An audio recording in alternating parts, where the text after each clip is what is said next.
Kostai, norėčiau šiandien mūsų tinklalaidę pradėti nuo citatos ir aš norėsiu, kad tu pareaguotum ją. Čia po Brazilijos rinktinės kontrolinių rungtynių Žao Pedro, Chelsea puolėjas, atsakinėjo į klausimus žurnalistams ir viena jo citata. Lietuvių kalba pasakysiu. Anksčiau buvo Ronaldo, Ronaldinho, Romario, bet jeigu pažiūrėtum į dabar, Brazilija vis dar turi tokių žaidėjų, tokio lygio žvaigždžių. Vinis žaidžia Madrido Reale, Rafinha žaidžia Barcelonoje, mes su Estevau ir Andrėjum Santosu žaidžiame Chelsea, mes visi esame top klubų žaidėjai. Gali pareaguoti kažkaip tai. Tai jau reaguoju. Čia tikra citata, jeigu ką, čia aš neišsigalvoju. Tai kažkaip pradėjo gražiai visai nuo Vini Junioro ir Rafinhos, bet kaip Estevų ir Andrėjus Santos pasisuko kalba. Galėjo gal kokių tikrai šiek tiek solidesnių komandos draugų iš Brazilijos rinktinės parankės. Manau, galėjo pasikuklinti ir ten pratęstis kokių Marquinhos už Paris Saint-Germain, Gabrielių už Arsenalą, pasikuklinti. Kazemiro tą patį. Kazemiro tą patį. Bet... Tai jeigu polimo trejetas, tai ir Charlisoną reikėjo minėti. Tai Kūnija tą patį, žinai, ne? Iš Manchester United, nu. Ne, tai grinai su Ronaldo, Ronaldinho ir Romario vieną lentyną visi. Tai va, nuo tokios citatėlės norėjau pradėti mūsų laidą šiandien. Nemirstų kuklumo, Žao Pedro. Ne, panašu, kad ne. Dar prieš metus už Brightoną šiaip žaidė ir jau dabar su Romario vieną lentyną. Jo, ir tas šiaip labai juokingas gal Brazilijoje tas klubų kampas, nes netaip seniai du vidurio saugai brazilų startiniai vienuolikai buvo iš Wolverhampton Wanderers. Taip. Žinai, istoriškai tai pagalvotum, kad senais laikais, ten Pelé ir kitais auksiniais laikais, tai vis tiek ne visi ten į tą Europą išvažiuodavo žaisti. Tos legendos žaisdavo Brazilijos lygoje, tiesiog ten Corinthians, Flamengo ir visur kitur. Paskui tie laikai pradėjo keistis. Tai dabar, jau po 90-ųjų tokiam kontekste žiūrint, tai truputį juokinga, kai pagalvoju ten apie Ballon d'Oro laimėtojus ir tada apie Andrėjų Santosą. Tiesiog aikštės viduryje. Tai šiandien su jumis vėl tinklalaidė GO3 liūtai, bet šiek tiek kitokie nei įprastai, nes šiuo metu yra rinktinių langas. Nevyksta Anglijos Premier lyga, todėl mes adaptavom savo laidą prie aktualijų ir turėsime šiandien klausimų ir atsakymų sesiją. Prisirinkome jūsų klausimų iš Facebooko ir Instagramo ir bandysime atsakyti į juos. Pasvarstysim, kokia galėtų būti Anglijos rinktinė artėjančiame pasaulio futbolo čempionate. Rinkome savo 26 žaidėjų sąrašus, kuriuos mes nusiskraidintumėm į Šiaurės Ameriką. Paskui, jeigu bus laiko, dar pažaisim ir žaidimuką ir Barclays rubriką pasidarysim. Kostas šiandien važiuoja komentuoti Vokietiją, Ganą, tai turim tam tikras laiko lubas ir stengsimės viską įgyvendinti visus savo tikslus, kuriuos esame šiandien laidoje išsikėlę, bet turbūt apšilimui reikia pakalbėti ir apie keletą tokių svarbesnių naujienų iš Anglijos. Tai oficialiai jau paskelbta, kad Tottenham Hotspur atsisveikino su Igoriu Tudoru, buvo padėkota jam ir visam jo štabui už tą trumpą laiką, už tą vieną tašką prieš Liverpoolį. 44 dienas. Manau, visi suprantame, kad būtų anksčiau ši naujiena paskelbta, bet Igoris Tudoras neteko tėvo, buvo sunkus laikas jam ir tikrai klubas, suprantama, nenorėjo tą pačią dieną tokių naujienų skelbti. Tai buvo kažkiek atidėta ir dabar jau laukiam naujo trenerio, kas bus tas gelbėtojas. Čia dabar daugiausiai yra kalbų apie Roberto De Zerbi, ar jis sutiktų jau dabar perimti vairą, ar jis lauktų, kol Tottenham Hotspur laimės tą kovą dėl išlikimo, ir jeigu liks Premier lygoje jau nuo vasaros pradėtų darbus, tai kol kas dar, kai mes kalbam, neaišku, kas bus treneris, gal kai laida išeis, antradienį ryte jau bus ir aišku, nes laiko čia nėra tiek jau daug, rinktinių pertrauka artėja prie pabaigos ir kitą savaitgalį FA taurė, tai gal Sparsai laimė dar šiek tiek laiko dėl to, nes FA taurėje nežaidžia, bet iš esmės jau turėtų, manau, per artimiausias porą dienų viskas paaiškėti, išsispręsti. Tai apie Tudoro atleidimą gal nekalbam, mes žinom, kad tai yra neišvengiama, bet tiesiog įsivaizduokim, kad Roberto De Zerbi perimtų dabar vairą iš tos komandos. Man atrodo, treneris, kuris vis tiek atsineša savo sistemą, toks daugiau ideologinis treneris, kur jeigu matytum su juo ten 3 metų projektą, gal galvotum, jis paaugins tuos žaidėjus, tą komandą, jie patobulės visi kartu ir gali tikrai Tottenhamas kilti į aukštesnį lygį, bet ar čia yra žmogus, kurio dabar reikia? Nes Roberto De Zerbi neturi iš esmės savo karjeroje tokio track record, kad jis ateina taisyti sugedusių komandų ir jas išgelbėja. Tai vat, ar jūs manot, kad gera mintis būtų dabar šį specialistą rinktis? Nu, mane kiek nustebino turbūt irgi, aš kažkaip, kai pamačiau, nes pradžioje buvo gandai apie Šoną Daišą, ir aš galvoju, nu čia gal visai yra racijos kažkoks toks treneris, ne visai trumpalaikis, motivatorius galbūt geras, užkurt komandą paskutiniam tam finišui. Bet De Zerbi, įdomus toks sprendimas tikrai, turint omenyje, kad visą laiką pasibūdavo visokių konfliktėlių ten su žaidėjais, šiaip tokio gana sudėtingo charakterio treneris, tai kuriam atrodo irgi reikia laiko, įsivažiuoti, susidėlioti tą komandą ir dabar toks metas, kur atrodo, kad tu kaip tik kuo mažiau tos rizikos nori prisimti, nes tau tiesiog svyla padai ir tu labai stipriai rizikuojai. Kita vertus, aišku, tai yra tikrai geras, perspektyvus treneris, kurį tu galbūt gali užsilokinti, nes siūlo jam 5 metų kontraktą ir su juo kažkokią tai daryti projektą ir jeigu tu su juo, nežinau, susitari, kad net jeigu ir tokiu atveju, jeigu komanda krenta į championshipą, jisai toliau lieka, jam viskas tinka ir tu ten pradedi nuo to championshipą vėl grįžinėti į Premier lygą, tai gal tada visai normalus tas variantas, ką žinau, šiaip treneris tikrai, man atrodo, įrodęs ne vienoje komandoje, kad jo komandos ir gerą futbolą žaidžia ir tą rezultatą gali pasiekti. Tai va, bet būtų labai įdomu, šiaip būtų žiauriai įdomu. Iš pačio Italo pusės suprastum jo sprendimą dabar eiti į tą pelkę? Man labai įdomu, ar nebus jo kontrakte kokios nors išlygos, kad jeigu visgi krenta Spursai, tai ten kažkoks yra šansas jam pabėgti iš to laivo, kuris keliauja žemyn vieną lygą. Šiaip, man tai sunku dabar matyti, kad jis ateitų, nes pirmiausia, dabar ieškant Spursams stratego, tai reikia tokio labai adaptive trenerio, kuris galėtų pristaikyti prie situacijos, prie tų žaidėjų, kurios turi. Žinom, kad De Zerbi turi problemų su šitų dalykų, jis turi savo viziją, kaip turi būti žaidžiamas futbolas, su to kamuolio žaidinėjimu, su intensyvumu ir nežinau, ar pavyks per trumpą laiką šitą dalyką įgyvendinti ir, sakau, toks ilgalaikis sprendimas, tai manau, kad geras, įdomus bent jau ir jeigu pavyks kažkaip išsikrapštyti ir likti lygoj, tai čia gali labai laimėti Spursai. Bet dabar, kad jis duos naudos iš karto, tai aš šiek tiek abejoju. Bet nemanot, kad nėra turbūt eilė išsirikiavus trenerių, kurie sutiktų, kad pasamdykit mane 6 savaitėm laikinai, aš išgelbėsiu klubą ir išeisiu. Aš nemanau, kad yra tiek jau daug žmonių, kurie nori imtis tokio darbo. Tai tokio tai manau su aiškiu susitarimu, kad tu tik dabar mums reikalingas likusiai sezono daliai, kad išgelbėtum, o paskui ačiū viso gero ateis De Zerbis. Čia tokio Jupo Hankėso reikėtų, ne, kai būdavo Miuncheno Bayerne, kur žinodavai, senolis ateidavo, reikalus sutvarkydavo. Tik ne dėl išlikimo.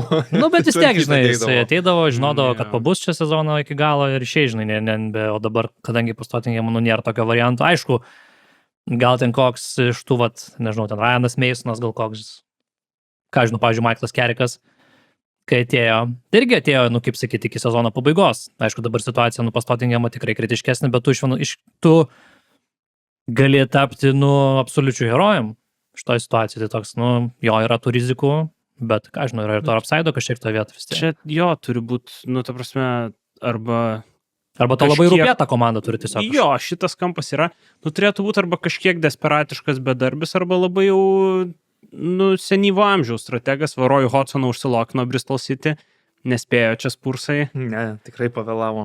Tai... Nes Šonas Daišas, pavyzdžiui, irgi 18 mėnesių sutarties norėjo. Okay. Tai kažkiek žmogus jaučia savo vertę vis tiek.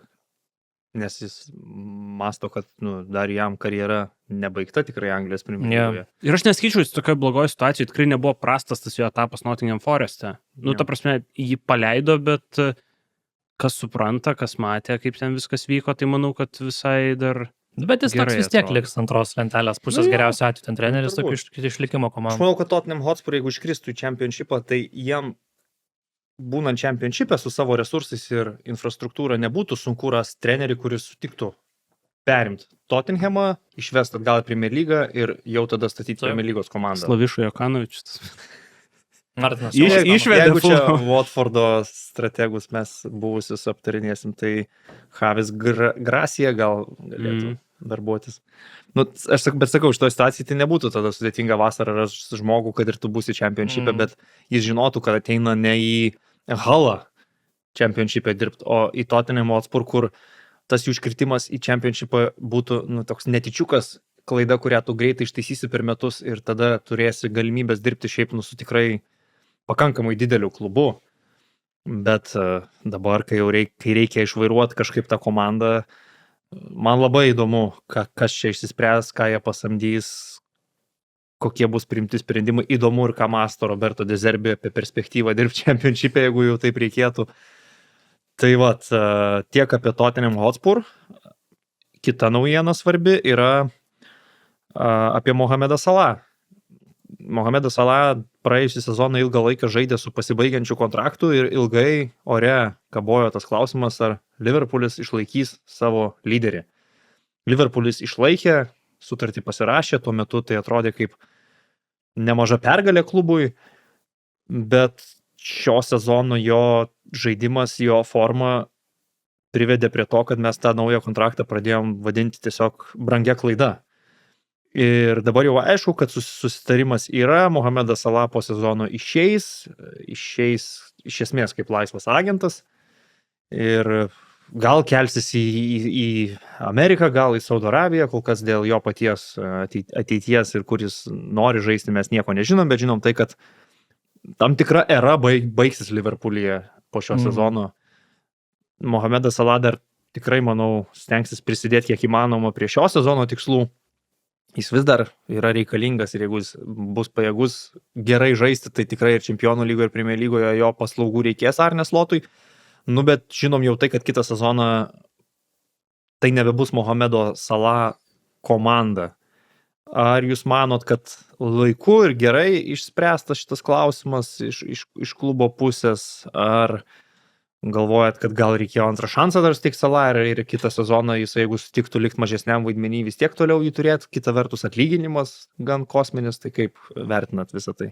Nu, aš galvoju, kad labai apskritai sudėtinga situacija buvo praeitą sezoną Liverpoolis, nes, kaip ir Salah tikrai žaidė gerą sezoną ir dar atrodė, kad gal čia tai porai metų prasitęs savo lyderį, kaip ir gal ir logiška, bet ir tas lyderis, nėra, kad jis buvo su pilvu ten ar panašiai, jis tikrai prisižiūrintis, matosi, kad, iš sportinės pusės jis dar galėjo turėti tos 2 metus. Jis net nelabai traumų gauna. Bet dabar matom, atrodo, kad kažkiek apmaudoka, nes po praeito sezono tas įsiskirimas visiškoje tokioje aukštumoje būtų buvęs. Dabar gal šiek tiek apkartęs tas toksai išsiskirimas gaunasi su Mohamedu Salah. Mane apskritai šiaip gal nustebino, kad apskritai tokia struktūra to sandorio įvyko, kad jie tiesiog sutiko iš abiejų pusių nusitraukti sutartį, kad Salah atsisakė ten to kontrakto, kad Liverpoolis sutiko negauti jokios transfero sumos už Mohamedą, nes, aš vis tiek įsivaizduoju, kad jeigu, tarkim, vasarą ten kažkas būtų už jį sumokėję kažkokią pinigų sumą, bet tiesiog, turbūt ir Liverpoolis gal pagalvoja, kad, ką čia mes dėl savo klubo legendos, gal čia nesiplėšysim, nesistumdysim, išsiskiriam gražiai. Mohamedas galbūt irgi pagalvoja, kad tai turbūt jam daugiau tų rankų atrištų toje vietoje ir irgi sutiko. Su agentu pasikalbėjo, kad solidų kontraktą mes vis tiek galim gauti, ne Europoje greičiausiai. Jo, turbūt, gal jis pats, aišku, ambiciją, gal turi tęsti dar savo tą karjerą Europoje, visgi kiek jam 34 dabar. Jeigu turi ambiciją tęsti karjerą Europoje, tai teks pasimti dvigubai mažesnį turbūt atlyginimą. Nebent ten kokį, nežinau, Paris Saint-Germain nueitų, ten gal galėtų panašiai jam pamokėti. Bet Luisas Enrique, pavyzdžiui, norėtų Mohamedo Salah savo tai bėgančių darbininkų komandai dabartiniai. Čia aš labiau galvočiau gal į Turkiją pas Galatasarayų.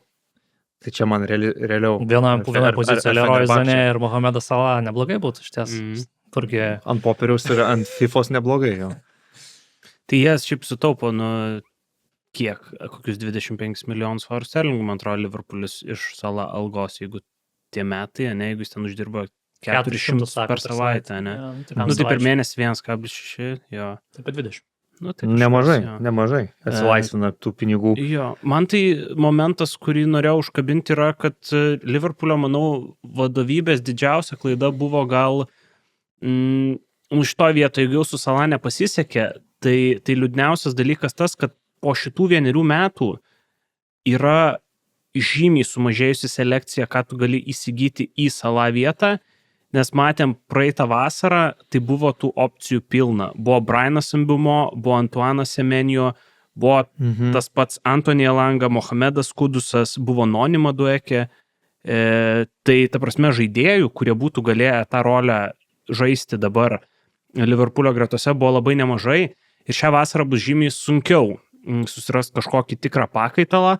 Aišku, matom, kad Slotas dabar labiau jau žaidžia tokiu 4-4-2 Diamondu, jeigu jis ir toliau norėtų ir jeigu su juo tęs bendradarbiavimą Liverpoolis, tai gal čia ir netai blogai išeina, nes tada gal kaip ir net nebereikia tiksliai tokio žaidėjo, galima užvalgytis jau truputį į kitų pozicijų stiprinimą, bet manau, kad čia svarbus dalykas, kad jeigu vėl norėtų žaisti tą 4-3-3, tai nėra tiek daug pasirinkimo ir galbūt reiktų mokėti daugiau, negu būtų reikėję šią vasarą. Bet aš galvoju, kad vis tiek tu tokio žaidėjo, kuris tau deliverins 27 įvarčius ir 15 asistų per sezoną nerasi.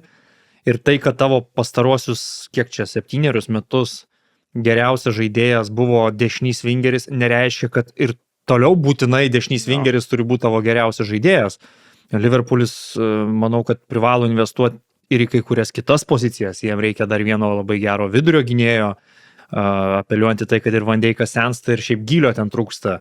Gynybos kraštų klausimas, jį manau, kad vėl reikės judinti, nes Frimpongas, kaip išsiaiškinom, nėra dešinio krašto gynėjas, Soboslajus turi žaisti toj pozicijoje, kairėje Andy Robertsonas greičiausiai išeis, ar tu patenkintas Kerkezu, ką tu matai toj pozicijoje. Su Virtsu, Soboslajum tau viskas kaip ir gerai. Vidurio puolėjus tu turi 2, Ekitikė ir Isaka, tiesiog aš manau reikia investuoti ir į gylį, ir į kokybę, bet nereikia tikėtis, kad ateis dar viena mega žvaigždė būtent į tą poziciją vietoj Mohamedo Salah. Kai Jurgenas Kloppas pirko Salah, net jie negalėjo žinot, kad jis taps tokia Anfieldo legenda ir gerins rekordus ir tiek pasieks. Jie jį pirko irgi kaip gerą žaidėją, bet tuo metu sunku būtų buvo sakyti, kad jis bus geresnis ir už mane, ir už Coutinho, ir už Firmino, ir už visus kitus, kurie jau buvo komandai tuo metu. Tai čia yra didžiulis nuopelnas klubo Jurgeno Klopo, kad jie egiptietį tuo metu nusiskautino, Jurgenas Klopas iš Italijos nupirko. Norėjo ne Salah, o Juliano Branto. Jo, ir tipo jam tiesiog... O ne Draxlerio? Ne, Juliano Branto norėjo į tą poziciją. Okay. Ir tipo gavosi, kad jau ten jį perkalbėjo, kas atsakinga už transferus, kad žino, gal geriau visgi Mohamedas Salah perkamės. Tai bet irgi tu negalėjai tuo metu žinot, kad Mohamedas Salah bus toks geras. Šiaip realiai kokioje situacijoje tuo metu buvo Liverpoolis. Filipas Coutinho buvo super lyderis ten, ar ne, kaip atakuojantis saugas. Ir laukė visi, ar Coutinho važiuos į Barceloną, ar pavyks jį išlaikyti. Ir tai buvo tuo metu labai svarbus žaidėjas, o tada Salah ateina ir jau pirmam sezone deliverina tokius skaičius ir tu pamatai, kad wow. Čia flopas buvęs, iš esmės. Iš esmės taip, arba gali kitaip traktuoti, kaip dar tuo metu tikrai jaunas futbolininkas, negavęs gal pakankamai šansų pas Jose Mourinho tiesiog. Tai ir De Bruyne tada taip šiandien irgi. Taip, ir De Bruyne, ir Lukaku. Ir tada istorija tokia, kokia yra, visam laikui tikra legenda liks Mohamedas Salah Liverpoolyje, laimėjo su šiuo klubu tiesiog viską. Ir aš manau, kad dar visai neblogai pavyko viską išspręsti. Aš vis tik laikausi nuomonės, kad iki kontrakto pabaigos, kaip nors ten laikytis ir jam pačiam įsikandus, ir klubui toliau kentėti su juo ir jo krentančią formą, tai nebūtų gerai nei Arne Slotui, nei kitam treneriui, jeigu jis ateitų. Nes jau dabar gal nebėra Arne Slotui tos tokios naštos, kad čia Salah būtinai turėjo žaisto, jeigu Salah paliks ant suolo, iš to kils skandalas. Dabar nusimetam šitą įtampą, liko porą mėnesių jam Liverpoolio klube, paskutinėse namų rungtynėse tikrai bus gražus atsisveikinimas. Ir dabar jau Arne Slotas tikrai priims sprendimus, kurie yra geriausi tuo metu komandai. Jeigu eisim žaisti su Paris Saint-Germainu ir matys treneris, kad gal jam Salah reikia nuo suolo, Salah jis tiesiog nuo suolo. Aš galvoju, kad čia gal ir visai geras taimingas buvo aiškumą įsiveš šitoj situacijai. Bet šiaip įspūdingi pasiekimai, man atrodo, jis yra daugiausiai įvarčių už vieną komandą Anglijos Premier lygoje pelnęs futbolininkas, aplenkęs Wayne Rooney. Ir yra daugiausiai įvarčių kaip žaidėjas ne iš Anglijos įmušęs Premier lygoje. Tai tikrai pasiekimai. O kaip ten jis yra nuo tada, kai atvyko Old Trafforde? Aštuntas net nuo tada, ne nuo tada, kada atvyko, o nuo 2020 metų. Aštuntas rezultatyviausias žaidėjas Old Trafforde. Jo, yra, šiaip šerdavo jis tikrai Manchester United ekipą. Taip, nemažai. Šiaip yra laimėjęs Puškašo tą apdovanojimą už tą įvartį prieš Evertoną. Šiek tiek overrated. Sutapimas. Savaitgalį YouTube žiūrėjau visus Puškašo nugalėtojus nuo 2009 iki dabar. Sorry, tas Sala įvartis ten juokingai atrodo. Ten buvo daug geresnių įvarčių tame sezone. Tame sezone Jis buvo... pats, man atrodo, gal net buvo geresnį įvartį mušęs, man atrodo, tame sezone. Jis prieš Chelsea buvo įsukęs irgi labai įspūdingai įvartį. Ten jis, aišku, ten labai gražu, kaip jis prieš 2 žaidėjus apsisuka, praeina, įmuša ir derbis, viskas, bet tai tikrai nebuvo gražiausias metų įvartis. Jo labiau, kai tu paskui matai, kad Puškašo ten apdovanojimus laimėdavo iš ten Brazilijos 3 lygos, kartais bičas, kur kosmoso įmušė. Tai jeigu tu knaisiotumėsi tiek po archyvus, tai per visus metus neabejotinai ten kur nors, kad ir Urugvajaus lygoje galėjo būti įspūdingesnių įvarčių, bet, man atrodo, čia ir buvo tie metai, kai Puškašo apdovanojimą teikiant rinkimuose padidino svorį viešo balsavimo.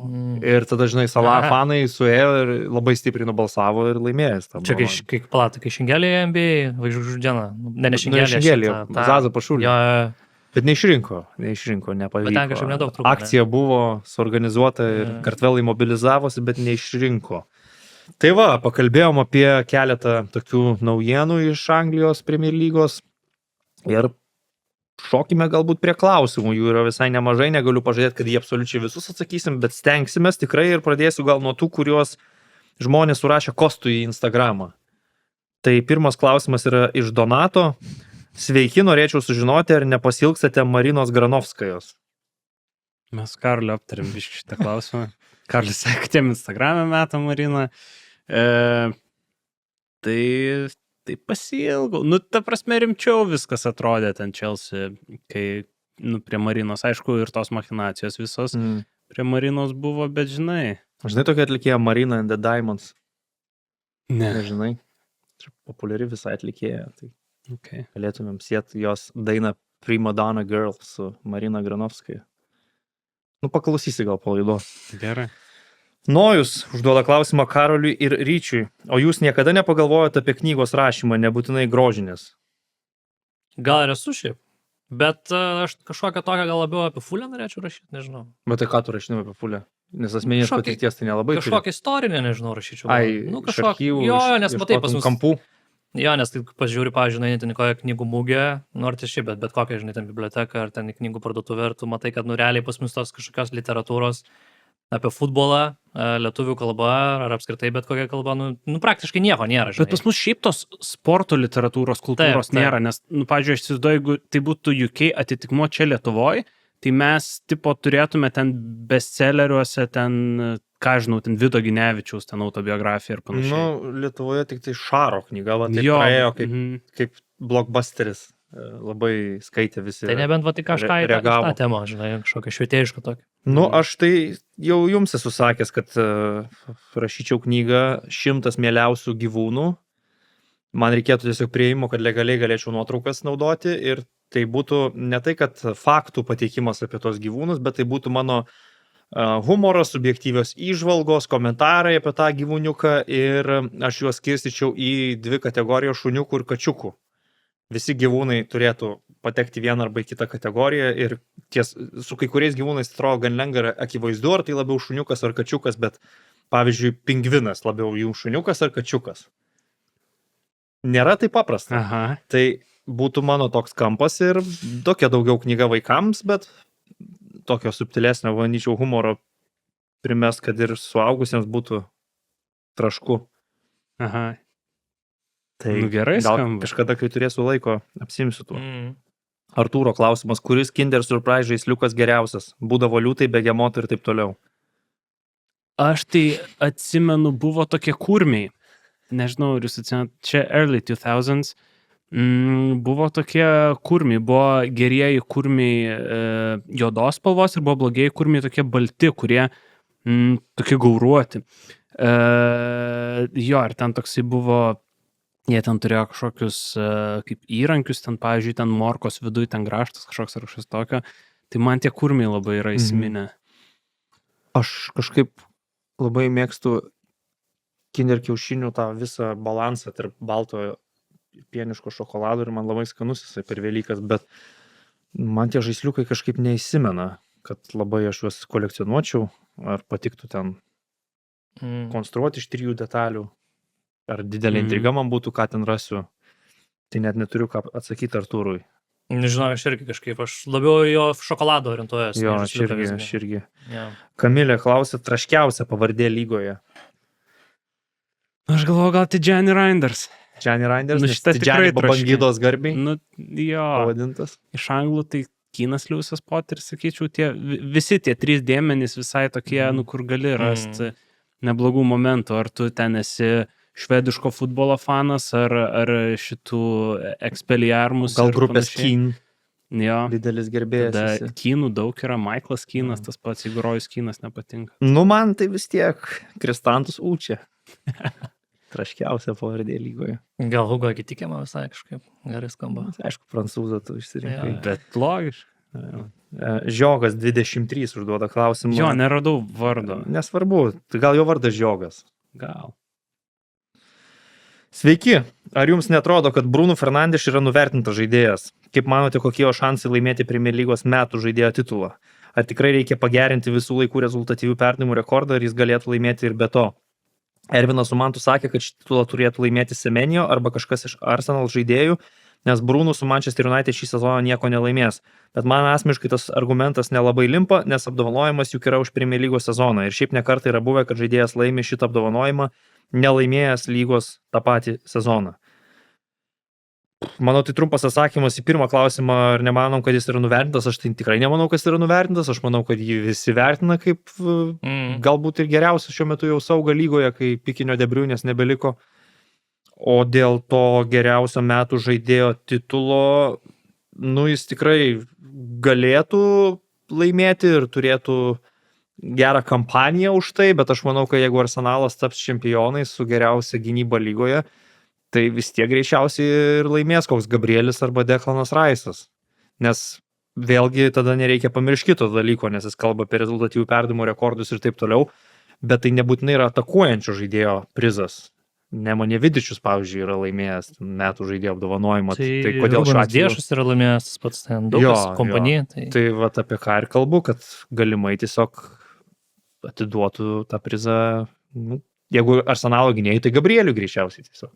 Turbūt jo. Nu, aš tai norėčiau, aišku, kad Bruno gautų tą apdovanojimą, bet aš kažkaip nelabai tikiu irgi turbūt, kad jeigu liks jie ten, nežinau, 3, kad jie visgi jam duotų, kad ir kokius ten rekordą padarytų, tikrai duos komandai, manau, čempionai. Aišku, tik tai, kad tokie metai gaunasi, kur tikrai nėra tokio labai gal išskirtinį sezoną žaidžiančio futbolininko, ypatingai nei pas čempionus, pas Manchester City, nu galbūt Antuanas Semenio už abu etapus, ne, už Bruno Bournemouth. tai labiau tikėčius nei Semenio. Jo, nu bet turbūt, kad vardas toks gal truputėlį ryškesnis, nebent City's titulo laimėtų ir ten Semenio atkarpą ten belė kokią padarytų. Nu arba Hollandas dabar prisikėlė, Nu, ne, apie likusią atkarpą ten daužo įvarčius neįtikėtinais tempais, baigė su 3-5 golais ir dar laimi lygą. Jo, bet jo. Nu, šiaip tai realiai yra Bruno Fernandešo geriausias sezonas pagal asistus, bet jeigu tik į statistiką žiūrėtumėm, tai jis yra turėjęs 18 įvarčių 12 asistų sezoną Anglijos Premier lygoje.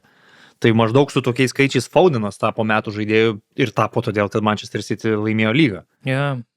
Nu, manau, kad gal ir atsakė. O jūs ir manot, kad jis yra nuvertintas žaidėjas? Man tai atrodo, kad jis pakankamai vertinamas žaidėjas. Jis tikrai vertintas pakankamai yra. Čia dar klausimas, žinai, kaip jis atrodytų ekipoje, kuri, pavyzdžiui, nėra vien tik tai aplink jį sustatyta ar kažkokia labiau sisteminė, žinai, kovojantį dėl titulo, ar nebūtų taip, kad jis ten labiau iškristų iš vaizdo, žinai, dabar tai jis tikrai, nu, galva aukščiau negu visi kiti komandos draugai ir, nu, tiesiog aplink jį žaidimo sukasi. Man irgi atrodo, nu, nežinau, dėl tos sistemos visai, jo, čia įdomus argumentas, bet manau, kad ir pasaulio čempė turėtų būti, nu, labai svarbi figūra šitoj, turbūt Portugalijos rinktiniai. Po tais abiem enginais. Tiksliau, virš tų abiejų enginų, kurie ten yra aikštės vidury. Nu, ten kosmosas vidurys, ten koks pas juos gaunas. Štai dar Bernardo Silva pridėk. Ja. Ten turbūt vingia žais, bet... Pliava, Bernardo Silva vis... Nu, aš nepamirštu, kad man atrodo toks kaip Jėzus Kristus kankinys toks. Bet atrodo, kad, nu, nevalgo ten jau mėnesį, bet kaip jis kaunasi aikštėj, wow. Už maistą gal ir kaunasi, žinai. Už maistą kaunasi, už kasnelį tą duonos ir vandens. Gerai, tada jau klausimai iš Facebooko. Lukas klausė, gal Garneris turėdamas tokį puikų sezoną Evertonė irgi nusipelnė būti bent jau diskusijose dėl World Cupo sudėties. Kažkada kalbėjote, kas ką matytų greta Rice'o, Andersoną, O'Reilly ir panašiai. Ačiū už podcastą, visada puikiai susiklausiu, ypač Barclays rubrika. Nu, tai man atrodo, kad Garneris ir yra toj diskusijai. Išsibandėgi Tuchelis ir kontrolinėse rungtynėse ir, mato jį, stebi Evertono Mini Valverde klube. pavadinimu. Nu, tai turbūt ir yra jis toj diskusijai. Aš nežinau, Tai tikrai, manau, yra. ar jis važiuos, bet jis yra svarstomas. Aš manau, kad jisai pagal profilį visai kaip neblogas dubleris Andersonui galėtų važiuoti, žinai, jeigu ten Andersonui kažkas atsitiktų, man atrodo, jis tokio panašaus intensyvumo, žinai, gali pasiūlyti kovos, perimtų kamuolių, žinai, tai aš manau, kad jis tikrai yra labai, labai rimtas kandidatas važiuoti į pasaulio futbolo čempionatą. Ir visiškai manęs nenustebintų, jeigu jis ten būtų tam 26 žaidėjų. Nu, toj pozicijoje labai didelė yra konkurencija, kaip ir visose. Mes, aišku, dar pakalbėsime apie Anglijos rinktinės sudėtis, kokias matom. Bet, kad jis geras žaidėjas, tai čia klausimų nekyla. Ir kad jeigu dabar nevažiuos į čempionatą, tai manau, kad ateityje jis gali turėti ir transferą į kažkokią didesnę dar komandą ir ir tęs savo šitą gerą atkarpą. Matai, kas yra su ta konkurencija, ten kaip ir jos, tų žaidėjų kaip ir yra visai nemažai, bet nėra gal tokių žvaigždžių toje pozicijoje pas anglus. Daugiau mažiau tokie gana jauni futbolininkai visi, išskyrus Declaną Rice'ą, kuris jau taip užsirekomendavęs, galime turbūt jį laikyti žvaigždę, bet Kobe Mainu, Eliotas Andersonas, Adamas Whartonas iš antros turnyro lentelės pusės komandų futbolininkai, tas Jamesas Garneris, tai Garneris yra pirmos pusės. Jordanas Hendersonas. Nu, ten yra daug neblogų futbolininkų, bet daug apskritai be jokios patirties, ne turnyro jokio didelio, žinai, apskritai mažai kas net gal Europoje žaidės iš jų yra rimtuose klubuose, rimtuose turnyruose, tai tas irgi, žinai, toks nepalengvina situacijos. Buvo Europos čempionatas, kuriame Calvinas Phillipsas iš Lyco nuvažiavo ir fantastiškai atrodė ir tada nusikalė savo kontraktą su Manchester City. Tada mes ir pamiršom apie Calviną Phillipsą, bet realiai tam turnyrais buvo labai geras. Jo, neblogai žaidė. Justinas, mano bičiulis, sako, labai domina Ryčio kojų nagų situacija, nes esu sakęs, kad pašmaikštavęs, kad nesikreipsiu kojų nagų, kol Sparsai nelaimės vienų rungtynių Premier lygoje. Tai geras dalykas yra tas, kad SKL vienas dėdė man nusileido stipriai nykščio ir sutraiškė vieną mano nagą, tai jis nukrito, dabar jo tiesiog neliko. Tai vienu mažiau, o kiti auga, ką aš galiu tau pasakyti. Riečiasi jau ar? Nu dar ne, bet vien po porą kojų jau išmečiau. Bet batose skilės jau reikia pasakyti. Jau artėjo. Bet su tais nagais, ta prasme, mano visą laiką, dabar jau kokius 3 metus šilės ir atsuk mėlyni nykščiai. Nu tai futbolo žaidėjų visų taip yra. Vakar vėl man užlipo. Bet net ir ką aš žinau. Ir tas dar net nespėjęs nukristi ir jau užlipo. Tai, klasika. Nu tai mano nykščiai jau buvo negyvi. O aš net ne fulio, o kažį labiau žaidžiu. Tai, bet yra kaip yra. Artūras užduoda klausimą. Klausimas nebūtinai apie EPL. Bet ar Fabricio ir kiti žurnalistai neatima iš sirgalių futbolo magijos transferuose, o gal kaip tik suteikia bereikalingų vilčių sirgaliams? Pusę sezono skalambijama apie klubų domėjimas ir dėrybas, o dažniausiai iš viso to transferų langė gaunasi šnipštas. Tai aš nežinau, dėl magijos ar ne, aš tai asmeniškai neseku ir stengiuosi nelabai duoti dėmesio tokiem veikėjam kaip Fabricio Romano. Bet, neišvengiama turbūt, kad šiuolaikinėme pasaulyje, kai futbolas žmonėm yra toks svarbus, yra niša gandų, yra agentų interesai ir visokie kitokie interesai. Ir, jeigu ne Fabricio, tai kažkoks kitas atsiras, kuris užpildys tai jau yra, tą vietą. Ir yra tų insiderių ir vietinių kažkokių rinkų ir globalesnių. Tai man tai yra visiškai nesvarbu ir nereikalinga, nebūtina, bet aš įsivaizduoju, kad yra labai daug žmonių, kurie, fanatai savų klubų, ten per kokį rugpjūčio deadline day sėdi visą dieną, tiesiog dreba ir laukia naujienos kažkokios. Tai tiesa. Ir gaudo kiekvieną tokį gandą. Bet, matai, čia gal reikia turbūt irgi atskirti, ten yra daug turbūt tuos gandus skelbiančių ir portalų ten ir turbūt ir žurnalistų, bet tikrai, jeigu tu atsirenki, turbūt tai, kas yra patikima, tarkim, nežinau, tas pats Fabricio Romano, jisai jo daug tokios visokios reklamos atsiranda, bet ten, pas jį vis tiek dažniausiai jau pakankamai ta informacija ateina patikrinta ir jisai jau nulykina dažnai jau tai, kas galiausiai vėliau ir vyksta. Arba tas pats, nežinau, tai Davidas Ornsteinas, tai turbūt dabar jau apskritai pats patikimiausias ir jisai ten tas breikina ypatingai Anglijos naujienas, aišku, ir kitas naujienas jisai padengia. Tai ten tikrai jau labai rimtai yra ir ten jeigu jau parašo, tai jau praktiškai būna done deal, bet jo yra belekiek tų visokių, kur tikrai reikia labai išsifiltruoti, reikia labai sekti ir nepasimatant bet kokią gandą, nes ten tikrai būna, kad beleko prirašo. Bet tas magijos dalykas, tai iš tikrųjų čia gera mintis, nes, aš, pavyzdžiui, atsimenu, kai aš buvau jaučiu 6 gal klasiai ir aš ėjau į mokyklą ryte ir per telefoną čekinu ir Chelsea išsinuomo jos Benajūną. Ir aš galvoju, wow, ir tu šitų dalykų iš anksto nežinodavai tais laikais. Ir, pavyzdžiui, galima palyginti su Lietuva. Buvogi, man atrodo, praeitam sezone Marijampolė Sūduva, gal ir Telšių Džiugas, jie įmesdavo ten, pavyzdžiui, siluetą žaidėjo, parašo kiek metų, iš kokios šalies ir tada žmonės ten googlinasi, kas čia toks gali būti. Tai čia visai faina. Nes niekas dar nėra nubreiknęs, tu gali daryti tokius paspėliojimus. Aš galvoju, kad man būtų buvę įdomiau, jeigu gyvenčiau, pavyzdžiui, Anglijoje 90-aisiais, perskaityti kartą per savaitę laikraštyje kažkokią gandų skiltį ir paskui tiesiog turiu tą informaciją apie gandus vietoj to, kad dabar kas valandą Twitterio srautas keičiasi ir ten, kai koks nors futbolininkas pereidinėja į klubą vieną, tai vos nėra update'as kas 2 valandas, kaip jis atskrido, kaip jis jau medicininė pereidinė, kaip jau toj parašai bus. Nu, nežinau, man užtenka, kai pamatau tą nuotrauką su tušinuku ir žinau, kad oficialus perėjimas įvyko, tai man turbūt 90-aisiais būtų buvę įdomiau sekti transferus, kai tiesiog laikraštyje kažką perskaičiau traukiniu važiuodamas, padiskutau su bičiuliais, čia gerai ar ne, bet man į galvą nėra brukama tiek daug informacijos apie kiekvieną futbolininką, kuris jau ant medicininės peržiūros lenkščio šiuo metu yra ten Arsenalo Emirates stadione ar Old Trafford ar dar kažkur kitur. Virginijus parašė 3 klausimus, aš išrinkau vieną, nes stengiamės atsakyti kuo daugiau žmonių į klausimus, tai visų 3 neatsakinėsim. Pateikite istoriškai patys sėkmingiausiai iškritimo iš Premier lygos atvejį 1 ar 2 metams. Pavyzdžiui, komanda grįžo atsinaujinusi, atskleidė kokį naują jauną žaidėją, užaugino trenerį, pasikeitė savininką ir panašiai. Aš manau, kad ne vieną tokį gerą galima rasti pavyzdį, bet man gal iš pastarųjų metų pats sėkmingiausias būtų Fulhamo projektas su Marku Silva. Fulhamas vis buvo komanda, kuri krenta, grįžta ir vat jau su Marku Silva atėjo taip, kad jis įtvirtino, atsiskleidė daug žaidėjų per pastaruosius metus, ten Haris Wilsonas iš vis tokia žvaigždutė tapo ir jau sakyčiau, vat Fulhamas dabar taip įsitrynęs Anglijos Premier lygoje, kad prieš sezoną mes jau nededam Fulhamo prognozėse kaip komandos, kuri gali krist atgal į Championship. Aš jau buvau lygiai tą patį pasigalvojęs apie Fulhamą, bet dar kita komanda visai atrodo Bournemouthas. Irgi grįžo, jie buvo iškritę porai sezonų, po to grįžo su Scottu Parkeriu, pirmas sezonas sunkus nebuvo, Gary O'Neil'as atėjo, išgelbėjo komandą ir tada jau Anthony Rolla perėmės vairą.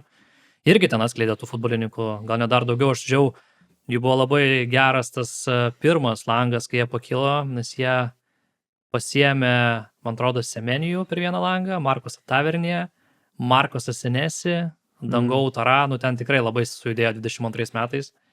Ir tikrai šiaip toks irgi pakeitęs savo veidą kažkiek klubas. Tai čia Richardo Hugheso nuopelnai, kuris dabar su Liverpoolio transferais dirba.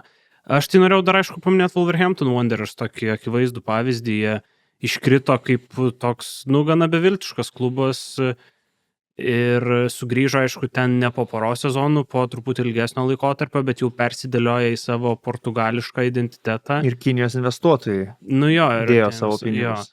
Tai ten labai gerai atrodanti komanda jau ir atkeliavo į Premier lygą ir kai jie kilo, matėsi, kad jie ten išliks. Nebuvo tokių klausimų. Dabar kiekvienais metais mes keliam klausimus, ar bent pakovos tie naujokai. Sutinku, iškart buvo įdomi komanda, tik atėjo su Nūnu prie vairo.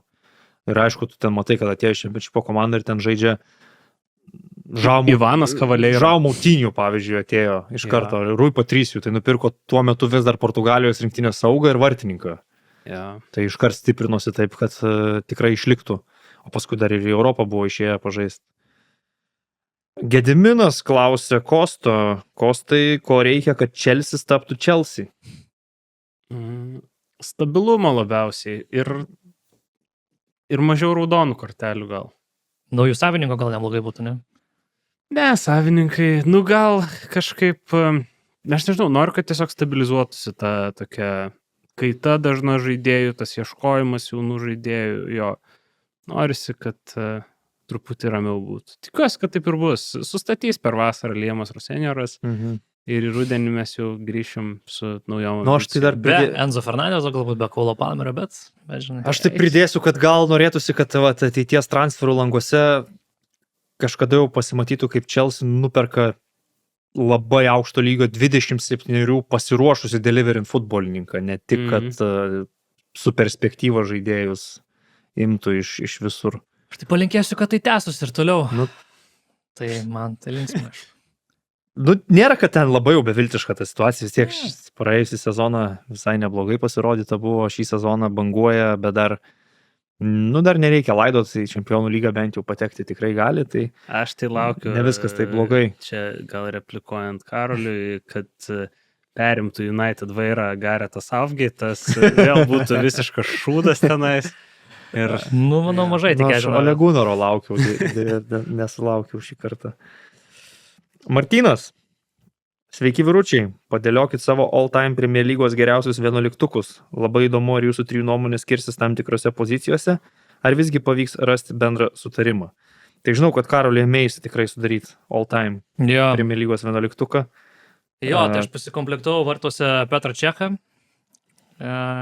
dešiniajam gynybos krašte Kylą Walkerį, viduryje Nemanė Vidičių ir Virgilą Van Dijką, kairiam krašte Ashley Cole'ą, aikštės viduryje Kevinas De Bruyne, Patrikas Vieira. Šiaip labai ilgai galvoju, ar Patriką Vieira, Rojų Kyną, bet kažkaip galvoju, gal Patrikas Vieira visgi toje pozicijoje. Pasaulio čempionas. vis tiek. Jo, ir Frankas Lampardas uždaro trejetuką viduryje, puolime Thierry Henry, Alanas Šireris ir Mohamedas Salah.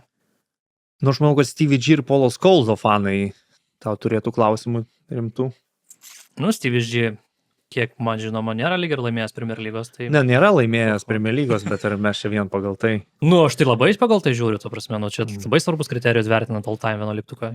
Aš manau, kad netgi tie Stevie G versus Frank Lampard debatai nėra užsidarę, kuris geresnis žaidėjas. Nu, Turbūt niekada neužsidarys. aš neužsidarys niekada. Nu, visi suprantam turbūt objektyviai, kad jeigu Stevie G Abramovičiaus Chelsea būtų žaidęs, o Frankas Lampardas tų laikų Liverpoolyje, tai Premier lygų būtų laimėjęs Stevie G, o Būtų. Lampardas gal vis tiek nebūtų jų laimėjęs. Gal Irgi nebūtų realu. paslydęs.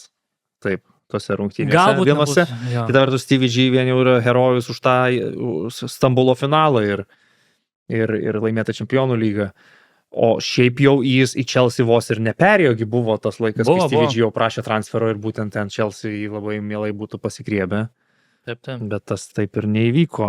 Ar kažkur prieštarautum? jo, Karoli? galvoju, kur aš Man ir, galėčiau man šiaip žinai, paprieštaraut. čia Syra sudarai 11 kartą, pagalvoju, kokie žaidėjai nepateko, tai man labai skauda, pavyzdžiui, Edeno Azaro neturėt. Bet tada visų galvoju, laikų. vietoj ko ir kur tą Jo. ten jį įdėti. Tu ir taip Nu, jau ten strikerius kiši, Nu, ten tai čia labai sunki užduotis, Henry žinai. kažkokią poziciją. Paėmė 30 Žiauriai. metų Pala, istorijos. Vainas Rūnis buvo pas tave? Ne. Nu, va, Vaino Rūnio nebuvo, Mm. nu, blemba. Žiauriai sunku. Kadangi yra taip sunku, tai aš padariau traškiausių žaidėjų. Okay, va čia aš gal galėsiu Čia mano paoponuot, bet gal ir ne. asmeninis tiesiog labai traškių futbolininkų 11-tukas. Žaisim pagal schemą 4-4-2. Vartuose Krisas Kirklandas. Mhm, okay. Tai pajėgus vartų sargas. Fair enough. Gynybos ketvirtas. Dešiniajame krašte Steve'as Finanas. Dar vienas Stambulo herojus. Vidurio gynėjai Taitusas Bramblas ir Sotyris Kirijakos. Kairiajame krašte Celestinas Babajaro. A. Čia manau. Bet tai Kirijakos tai reikia oponuot gal. Kodėl? Jis toks randomas truputį. Nu, man tiesiog aš... Nu, Man net Sebastianas Kotesas gal. nu, aš taip minutę geriau žiūrės. užtrukau Gerai, šitą gerai. sudarydamas. Važiuok Tai toliau. tiesiog, tai Kol buvo kas mano puiku. sąmonės rautas. Aš kaip Antaną Škėmą sėdau ir sąmonės rautą išrašiau tiesiog. Saugų linija. Dešinysis kraštas Sean Wright Phillips. Čia priekaištų Okay, turbūt nebus. jokių priekaištų. Aikštės viduryje vienas kuriantis, vienas greunantis. Jasonas Pančionas ir Jamesas McCarthy.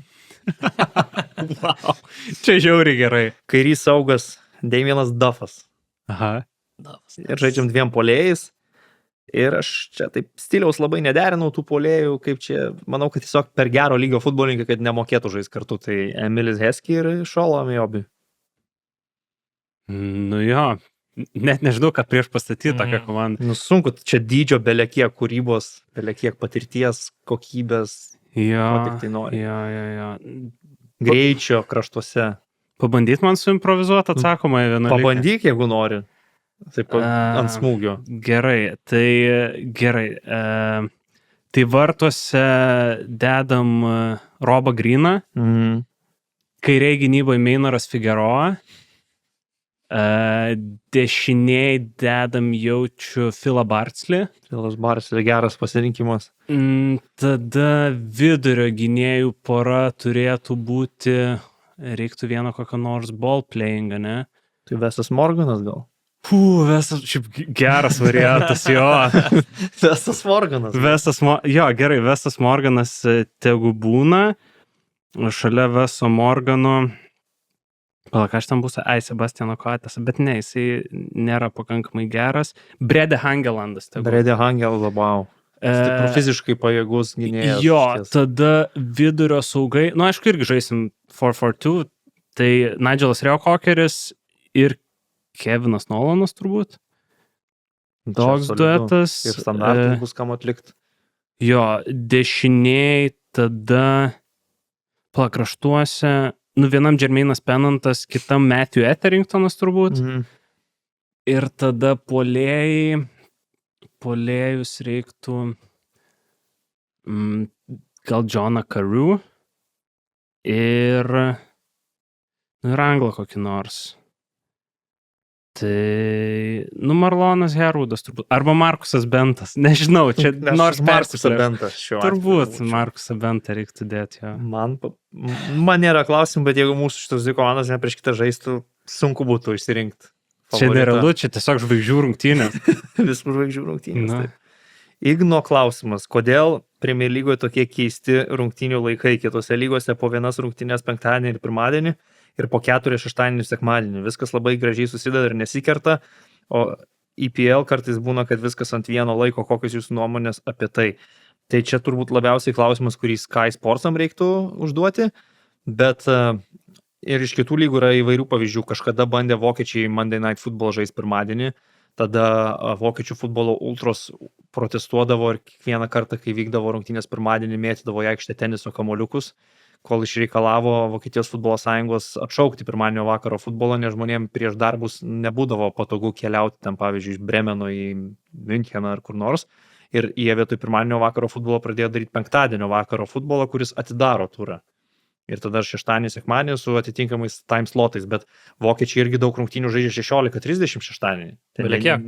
Tai lygiai taip pat, gal 6 būna. lygiai taip pat anglai žaidžia 5 valandą šeštadienį. Bet pas anglus tas 5 valandos, arba pas juos 3 valandos, tai jis labai, man atrodo, istoriškai susiklostys taip, kad tiesiog jie tuo metu, kaip tų rungtynių net nerodo pas save per teliką, nes pas juos yra esmė, kad ta visa piramidė gyvuotų ir žmonės eitų palaikyti savo komandos. Jo, tą blackoutą vadinamą. Jo, tai čia grinai va šitą esminė priežastis. Kitas dalykas, aš manau, kad labai padiktuoja daug, kad anglų daug klubų žaidžia Europoje ir tada gaunat, kad tau reikia atsiskaičiuoti kažkiek ten tų dienų ir turbūt taip jau sukrenta, kad tu nemažai tų mačų visai turi žaisti sekmadienį. Taip. Nes yra kas ir ketvirtadienį žaidžia, žinai, tai jie tik tai sekmadienį gali žaisti arba tada pirmadienį jau turi žaisti. Bet, pavyzdžiui, penktadienio dažnesnių mačų man tai visai trūksta. Penktadienį žaidžia tą savaitgalį prieš rinktinių pertrauką, nes tada neturi pirmadienio, tai kaip ir dabar, praeitą penktadienį žaidė Bournemouthas MU. Tai vat man penktadienio mačiuko visai norėtųsi, nes dažnai kažkaip taip supuola, kad tą vakarą to futbolo nebūna ypatingai daug ir kažkokių labai gerų rungtynių, tai tas penktadienio vakaro futbolas labai... Bet aš tik paponuosiu Ignui, kad man tai nėra keisti tie rungtynių laikai, man jie labai aiškus. Yra šeštadienį ankstyvas kickoffas 14:30, aš Lietuvos laikais kalbu. 5 valandos rungtynių porcija, bet jie beveik niekada nededa į 5 valandos rungtynės ten kokio didžiulio derbio ar 2 grandų mūšio. Jie išskiria tada šeštadienio 19:30, kartais šeštadienio ir 10 vakaro rungtynės. Sekmadienį visada geras rungtynės jie padeda į 18:30 ir jos nesikerta. Super Sunday. Tai aš nesutinku, kad keisti tie laikai, man jie yra normalūs. Pas jo, ko nėra, kas visai gal yra kitose čempionatuose, bent jau Prancūzijoje, Italijoje, Ispanijoje, nėra tų tokių vakarinių laikų. Niekas nežaidžia, pavyzdžiui, 10 valandą dažniausiai. Labai retai išpuola, kad 10 valandą žaidžia. Bet jie gal galvoja kažkiek apie tą keliaujantį faną, kuris varo išvyką palaikyti savos komandos. Ir kitas dalykas, kad Premier lyga vis tiek, ten Kinija, aišku. Televizija labai sprendžia, savo laikus turi ar ne, Sky'us gali kartais apkeisti rungtynės vietom, jeigu jie mato, kad jiem labiau ten reikia Manchester United šį sekmadienį, į šeštadienio permes, bet kokioj nors Ispanijoje, tai ten Madrido Realas ir Barça realiai savo time slotus turi, ne tai, kad kažkokios didesnės rungtynės, o klubai konkretus turi savo time slotus ir jie labai ir į tą pačią Kinijos rinką žiūri ir El Clasico kartais žaidžia labai anksti Europoje. Nu, jie tam, kad Azijai būtų patogu. Dažnai ištaiko, kad ant tos 5 valandos 5:15, kur būna, kad va tada klasiko vyktų. Tomas klausia mūsų, ar išleisit Kostą mušti įvarčių SFL, o mes tau trukdom? Neleidžiam tavęs į SFL? Ne, manau, kad netrukdo. Kiti dalykai gal trukdo. Nu, komentavimai šią žiemą tikrai kirtosi. Nu, nesakysiu trukdė, nes aš kaip ir turiu galimybę gal pasirinkti. Tai jo, šį sezoną žiemos tai labai sunkiai sekėsi prisijungti prie Ozo tapyrų, bet 11 prieš 11 tai tikiuosi sudalyvauti aktyviai, nes plus bus vasara, tai nebus to sezono, tai SFL C divizione manau, kad vidutiniokų komanda būsime, manau, mid-table, bet tai jo, bandysiu mušti. Tu muši baudinius savo komandai? Jo. Statpedinį? Šiaip tai jo, buvo vienas sezonas, kai gal 10 baudinių sumušiau. Bet aš dažniausiai ir uždirbu jos, tai viskas fair. Tada viskas logiška. Andrius man adresuoja klausimą, ar Ryčiui pastovus krepšinio komentavimas netrukdo gerai pasiruošti futbolo komentavimams La lygoje, Premier lygoje ir Čempionų lygoje. Nu tai turbūt jums kaip žiūrovui labiau čia spręsti, jeigu jūs turit man pastabų konkrečių, tai būtinai parašykit, jeigu jums jaučiasi, kad trukdo. Bet aš galiu pasakyti, kaip ne vienus metus jau tai darydamas, kad niekiek man netrukdo. Ir jeigu sąžininkai, tai tikrai futbolui dėmesio daugiau skiriu, jau gan seniai pas mane prioritetai labiau yra toj pusiai. Tai tas vadinamas gerai pasiruošti, tai pas mane pasiruošimas tom transliacijom yra nesibaigiantis. Jisai visada vyksta, nes tu kiekvieną dieną domiesi. Tai jeigu aš per savaitę be tų rungtynių, kurias komentuoju, dar pažiūriu, taip grubiai priklauso nuo to, ar ten ta savaitė yra, savaitės vidury kažkas ar nėra, bet pažiūriu dar kokius 8 pilnus mačus tikrai priedo to, ką aš dar ir komentuoju. Tai čia labai daug futbolo transliacijų ir krepšiniui užtenka vietos, bet krepšinį aš jau tada esu labiau susifokusavęs ten tik į Eurolygą, NBA sezono metu mažai komentuojama, NBA naktim žiūriu aš tik jau per playoffus. Ten rytą šį sezoną komentuoju, bet kiek yra ryto rungtynių FIBA Čempionų lygoje, ten vienas sužaidžia ir kitos būna po 2 ar 3 savaičių, tai niekiek man netrukdo ir tiesiog jeigu aš noriu būti full-time komentatorium, vien tik iš futbolo arba vien tik iš krepšinio, neišgyvenčiau tiesiog. Tai tam, kad susirinkčiau didelį kiekį transliacijų, turiu būti pajėgus abu sportus komentuoti, paprastai tariant. Egidijaus klausimas, ar kalbininkai nekvaršina galvos ir neduoda pastabų, kaip taisyklingai tarti žaidėjų vardus ir pavardės? Kiek tenka stebėti LRT, tai komentatoriai ten sulietuvina visiškai vardus ir pavardės, kas skamba kartais absurdiškai, Brunas Fernandešas, Bernardas Silva, Krištianas Ronaldas ir taip toliau. Jūs visada tarėt Brūnų, Bernardų, Krištianų ir taip toliau. Tai kalbininkai nekvaršina, kol mes komentuojame per GO3, tai yra streaminimo platforma, tai yra iš esmės net nelietuviškas kanalas kažkoks, tai turbūt, kad jeigu aš atsisėčiau ir pilnas rungtynės Brightonas Fulhamas sukomentuočiau angliškai, aš net negaučiau jokio laiško dėl to ir nelabai kas galėtų man priekaištauti. Jeigu rusiškai, tai čia gal jau gaučiau komentarų ir pastebėjimų ir greičiausiai tiesiog būčiau likviduotas. Bet ir palaikymo mano susilaukčiau. Susilaukčiau palaikymo, bet tada jau man su tais palaikytojais reikėtų jau eiti iki galo ir kurti kažkokią gal politinę partiją, nes komentatoriaus karjera jau būtų baigta.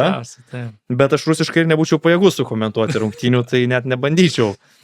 O tada yra visai kas kita, jeigu, pavyzdžiui, TV3 rodo pasaulio futbolo čempionatą, prieš tai rodė Europos futbolo čempionatą, tai komentuodamas per TV3 kaip jau ne tas visuomeninis transliuotojas, bet tai vis tiek yra nemokama lietuviška televizija, kad ir komercinė, tada jau kalbininkai tau parašo laiškutį su tavo kažkokiom klaidom ir labiau gali prie tavęs prisikabinti ir ten gal kažkiek turi valdytis ten su visokiais angliškais terminais ir labiau prižiūrėti tą savo kalbą, bet konkrečiai pavardžių lietuvinimas. Aš, pavyzdžiui, klausiausi kolegų vakar, kurie komentavo Luką su Karoliu Lietuva Sakartvelas. Tai kad ten nelabai lietuvino kartvelų pavardės. Pavyzdžiui, Georgis net nepasako, Georgi tik tai sako. Tai čia jau tada netitinka to vadinamo kriterijaus ir jau turbūt gali labai norint kažkoks kalbininkas prisikabinti. Bet konkretus atsakymas, kad kaip GO3 komentatorių mūsų iš vis neliečia jokie kalbininkai ir mes tikrai negaunam nei baudų, nei laiškų. Mes gal vidiniai kažkiek kalbininkai esam. Karliui net biški kantrybė trūko, kai aš ten jam kažką pasakiau. Šią savaitę per rinktinių kažką. Nes aš jo būdelį kažką pasakiau, tada nuėjau prie Žygą. Žygis paklausė, kaip kažką tart. Ir aš pasakiau. Ir jisai sako, čia gal biški nesąmonės, tais tarimais kažką tokio. Nu, mes vienas kitam, jo. Kartais atrodo, kad gal keliam kriterijus. sumačiu, bet... Perfekcionistiškai, jo, aš taip žiūriu. Tas tam pavardėm, tai mes tikrai jau labai rimtai, man atrodo, atsinešam. Tos pavardės norisi jas tart gerai, bet aš irgi sutinku, kad ypač žinodamas tendencijos užsienio komentatorių. Ta prasme, ten skerdžia tos pavardės. Jo. Aš podcast'o angliško, ta prasme, kaip ten taria, tai ten neįtikėtina. Ta prasme, Būtent mes gal per daug to apsikraunom, bet čia gal gerai yra, kad bandom išlaikyti, kad Portugalas vienaip, Brazilas kitaip. Tokį lygį esam pasiekę. Kita vertus, aš pavyzdžiui, jeigu kažkas taiso mano faktinę klaidą, jeigu aš kad ir lietuvišką žodį blogai kirčiuoju ar vartoju ne pagal kontekstą ir paskirtį, tai aš visada mielai priimu, kai kažkas pataiso mano faktinę klaidą. Kai kažkas subjektyvę pastabą duoda, aš tada galiu galbūt ir kažkiek ginti save pradėti, bet faktinės klaidas, jeigu žmonės man pataiso, tai aš nieko prieš. Su tais pačiais kalbininkais, aš atsiprašau, kad taip išsiplėčiau, bet vis tiek esu LRT komentavęs ne vieną turnyrą, tai ir Europos čempionatą, ir pasaulio, ir ten tikrai didelius PDF-us atsiunčia. Bet aš tada irgi atsirenku, kas man svarbu iš to kalbininko pastabų, kas ne. Jeigu aš matau, kad jis išryškino vieną kažkokį sakinį, kur aš blogai sukirčiavau žodį, kurie šiaip gerai kirčiuoja, bet tuo metu per tą ilgą eterį man ar liežuvis neišsilankstė, ar linksniai nesusijungia, ar dar kažkas, aš visiškai nekreipiu dėmesio. Bet kur aš pamatau tendenciją, kad aš blogai kažką sakau, tai aš tada jau pabandysiu atsižvelgti ir kaip nors pasąmoniai savo išmušinėti tą blogą tarimą ir pripras prie teisingo. Bet kur jie bando man įrodyti, kad aš ten turiu sakyti Cristianas Ronaldas arba Lionelis Mesis, aš tiesiog ignoruoju. Mohamedas Salahas. Viskas. Nu, pavyzdžiui. Čia buvo nemažas. Aš tik tai Karoliui visą laiką dėl Levos tą pastabą pasakau, nes Levo tai yra jo žmona Ana Levandovska, o jis yra Levi. Nu, turbūt tai. Tai tik tiek. Bet žinai, kažkas tiesiog, ne tai, kad žiūri futbolą, bet tiesiog seka, ne komentatorius pasako, tiesiog žymys. Jo, ir čia labai įdomu, nes tie laikai tai nepatogus. Čia reiškia, tu 24/7 sėdi ir klausai, kas kaip ten kirčiuoja, kad galėtum tas pastabas kalbininkų tą darbą. Ne, tai kalbininkai ten kitaip dirba. Yra žinoma, kad transliuojamas didelis sporto renginys per LRT, ten, pavyzdžiui, olimpinės žaidynės, čempionatas futbolo ir gauna žmogus užduotį, pasiklausyk, va dabar šito komentatorius, net nebūtinai pilnų rungtynių, o ten vieną kėlinį ar 20 minučių ir išsirašy kažkokias klaidas. Ir padaro tą darbą ir tada siunčia ataskaitą. Čia reikia tai nėra, kad ten laisvalaikiu namie. Nu, tada galim mes išmokti ir naujos kalbos tiesiog, turbūt, kurią vartosim ateityje. Roko ilgas klausimas susijęs su Wrexhamu. Sveiki, neseniai pradėjau žiūrėti dokumentiką apie Wrexham, asmeniškai man labai įdomu. Ypač žinant, kad komanda šiuo metu jau žaidžia Championship ir rimtai taikosi atkrintamasias dėl patekimo į IPL.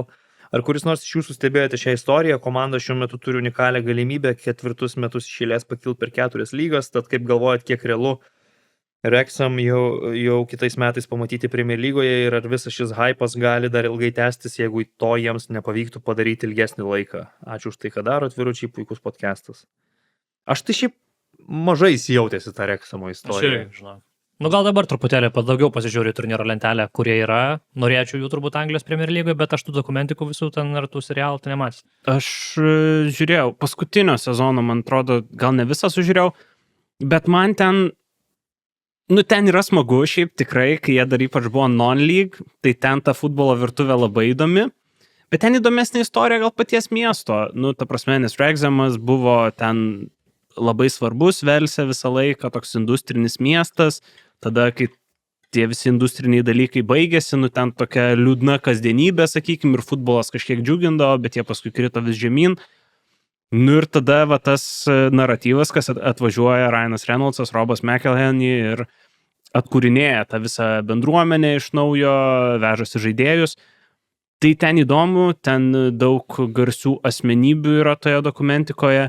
Jis gal tokia kažkiek cheesy ir kažkiek jau ne pirmam, nes pirmas sezonas tai tobulas tikrai, paskui tolimesni sezonai yra tokių filler epizodų, kurių gal ne visai tau gal įdomu ir jie vis ilgėja, nes ten būdavo gal po 30 minučių, dabar ten gal po 5.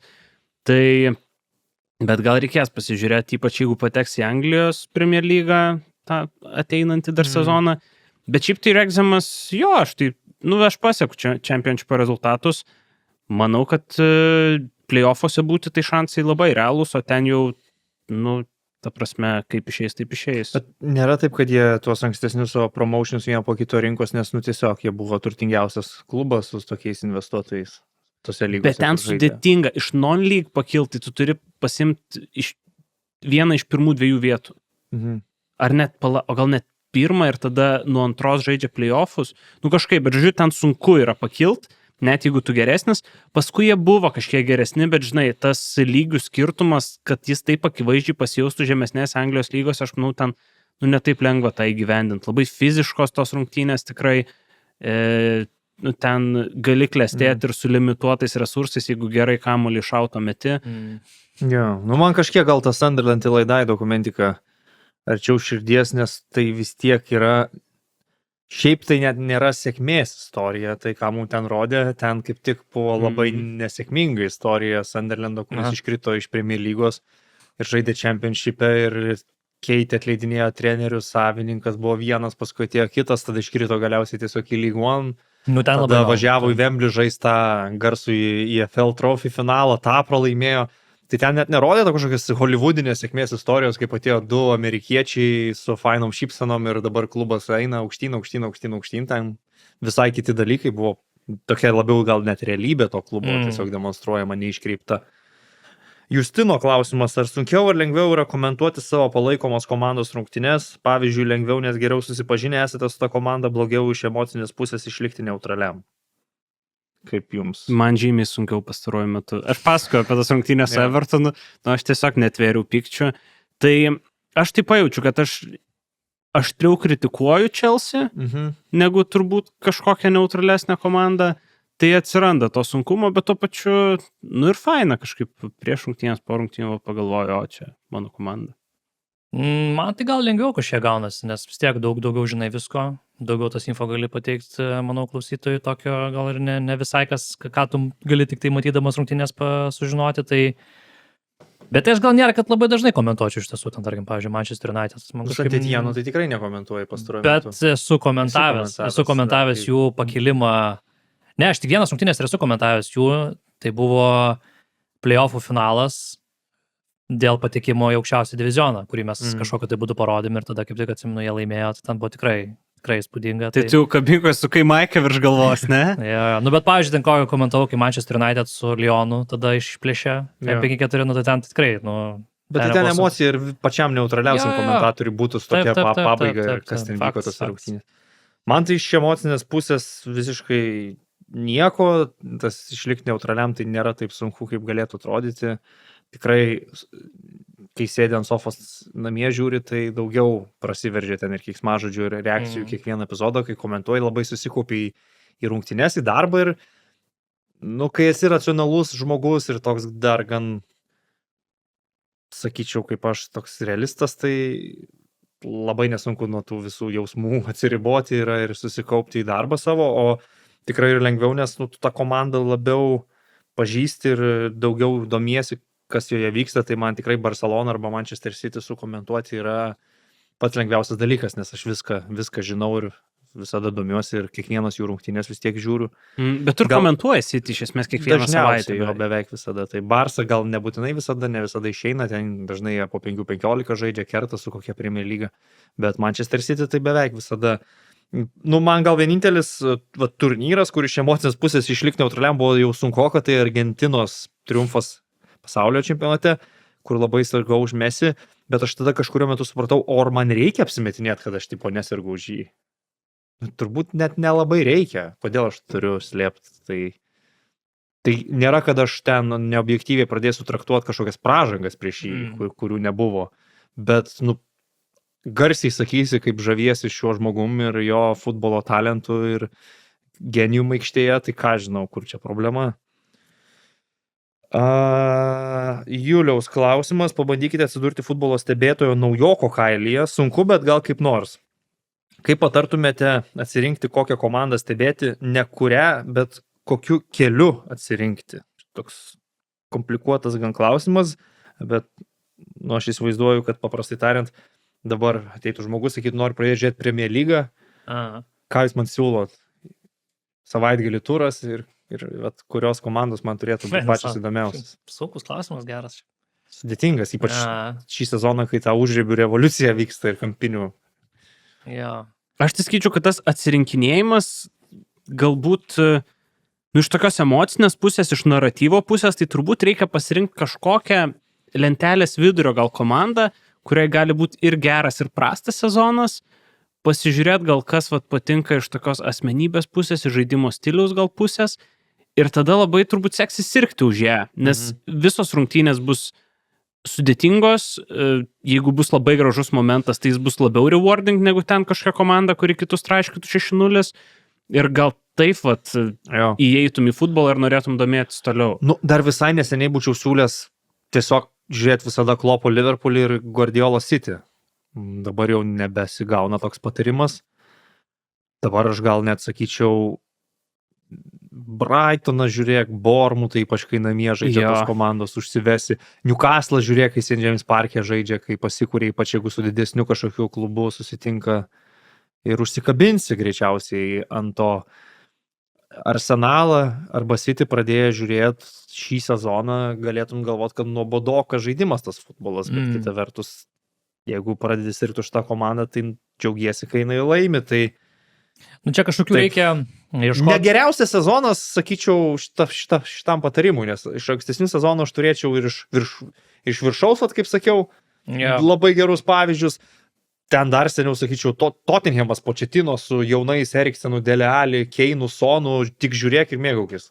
Bet aš galvoju, čia turi būti kažkoks dalykas, kas tave skatintų galbūt tą komandą palaikyti visada, kažkokio ieškoti, ar nežinau, ar tą pačią kažkokią istoriją klubo pasidomėti, ar kažkokios asmenybės yra, žinai, galbūt, nežinau, kažkokia klubo politika, kažkas, kas, nežinau, tave, priverstų tą komandą palaikyti ir kai gerai, ir kai blogai, ir kai gerai žaidžia, ir kai blogai žaidžia, man atrodo, žinai, tai kažkaip taip, aš nežinau, bent jau aš, pavyzdžiui, visą laiką žiūrėdavau komandas, man ne tiek gal būdavo įdomu, kad jiem būtinai gerai sektųsi, bet kad kažkas kabintų mane dar papildomai už aikštės ribų, pavyzdžiui, kas įdomu būtų.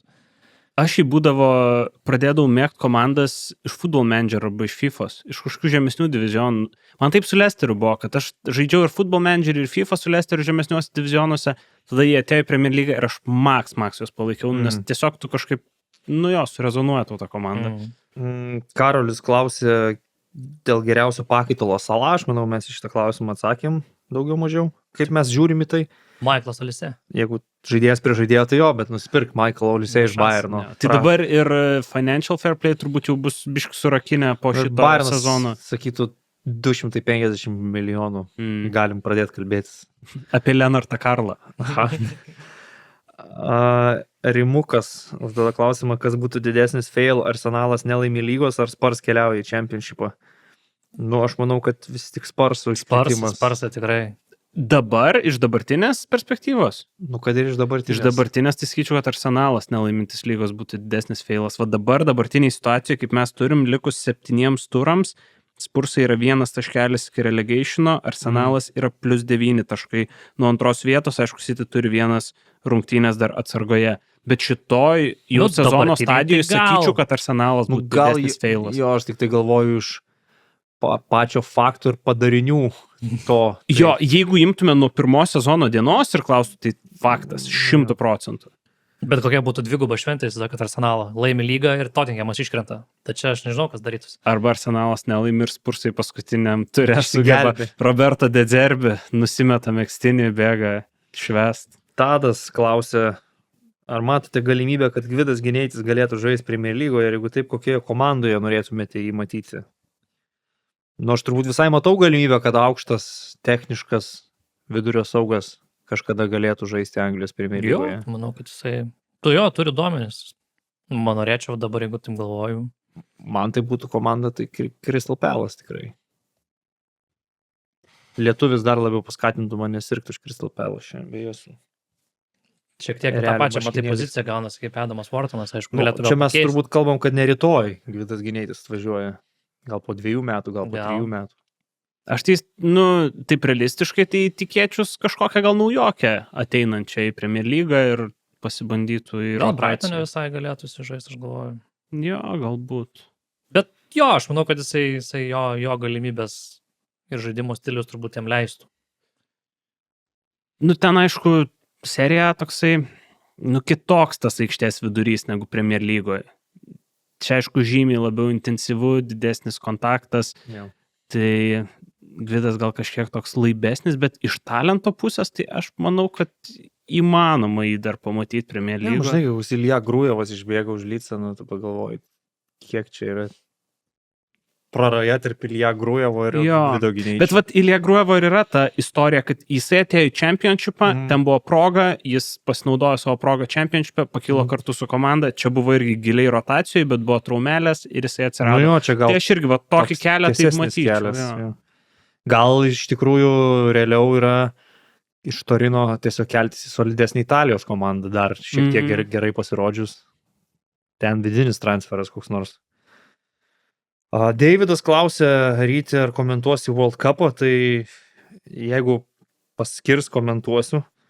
Ir sako, sureitinguokite top 5 rinktinės ateinančiam čempionate ne pagal pajėgumą, o pagal simpatijas. Net 5 reikia. Mhm. Dabar Tai atsimeni visas Afrikos rinktinės, kurios pateko. nereiktų pasičekinti.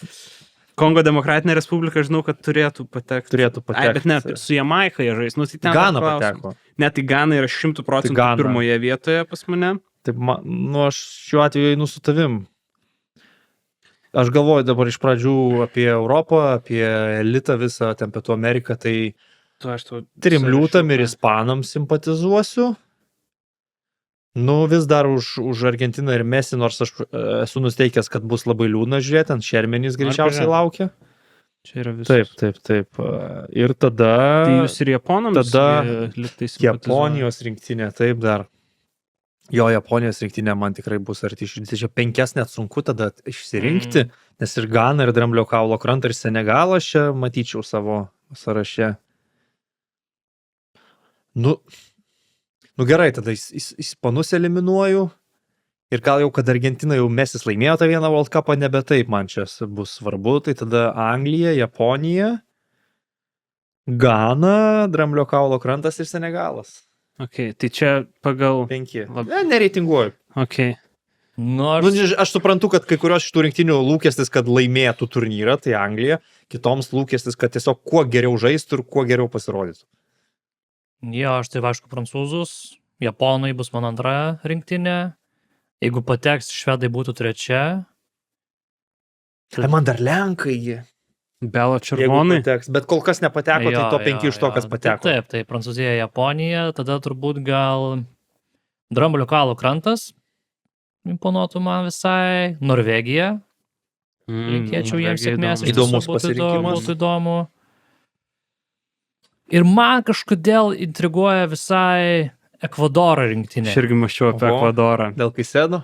Bet jie gerai pasikomplektavę gynybą, dabar, man atrodo, jie bus tokie O sunkiai veikiami. Stupinianas žais, ar jis Tai ten manau, kad jo. traumuotas visą laiką, ne? Ne, tai Stupinianas, tai Vilienas Pačo, tas pats, Piero Hinkapie, Pliamo, čia gera gynybos. Žuelis Gera, gera. Ordonijazas iš Briugės, ten irgi Taigi, tau geras. čia gera gynybos. Tai Gera, Sedo gera. atramojo, tai Okay, ten yra. Aišku, puolime vis dar senolis Eneras Valencija, ten tempia komandą. Taip, bet Ekvadoras atranko gal ant ribo, ne? Nu, jie aukštai baigė, gal net, jo, tikrai gerai. Matai, pasirodė. pas juos ten aukštai ir žaisti reikia atvažiavus.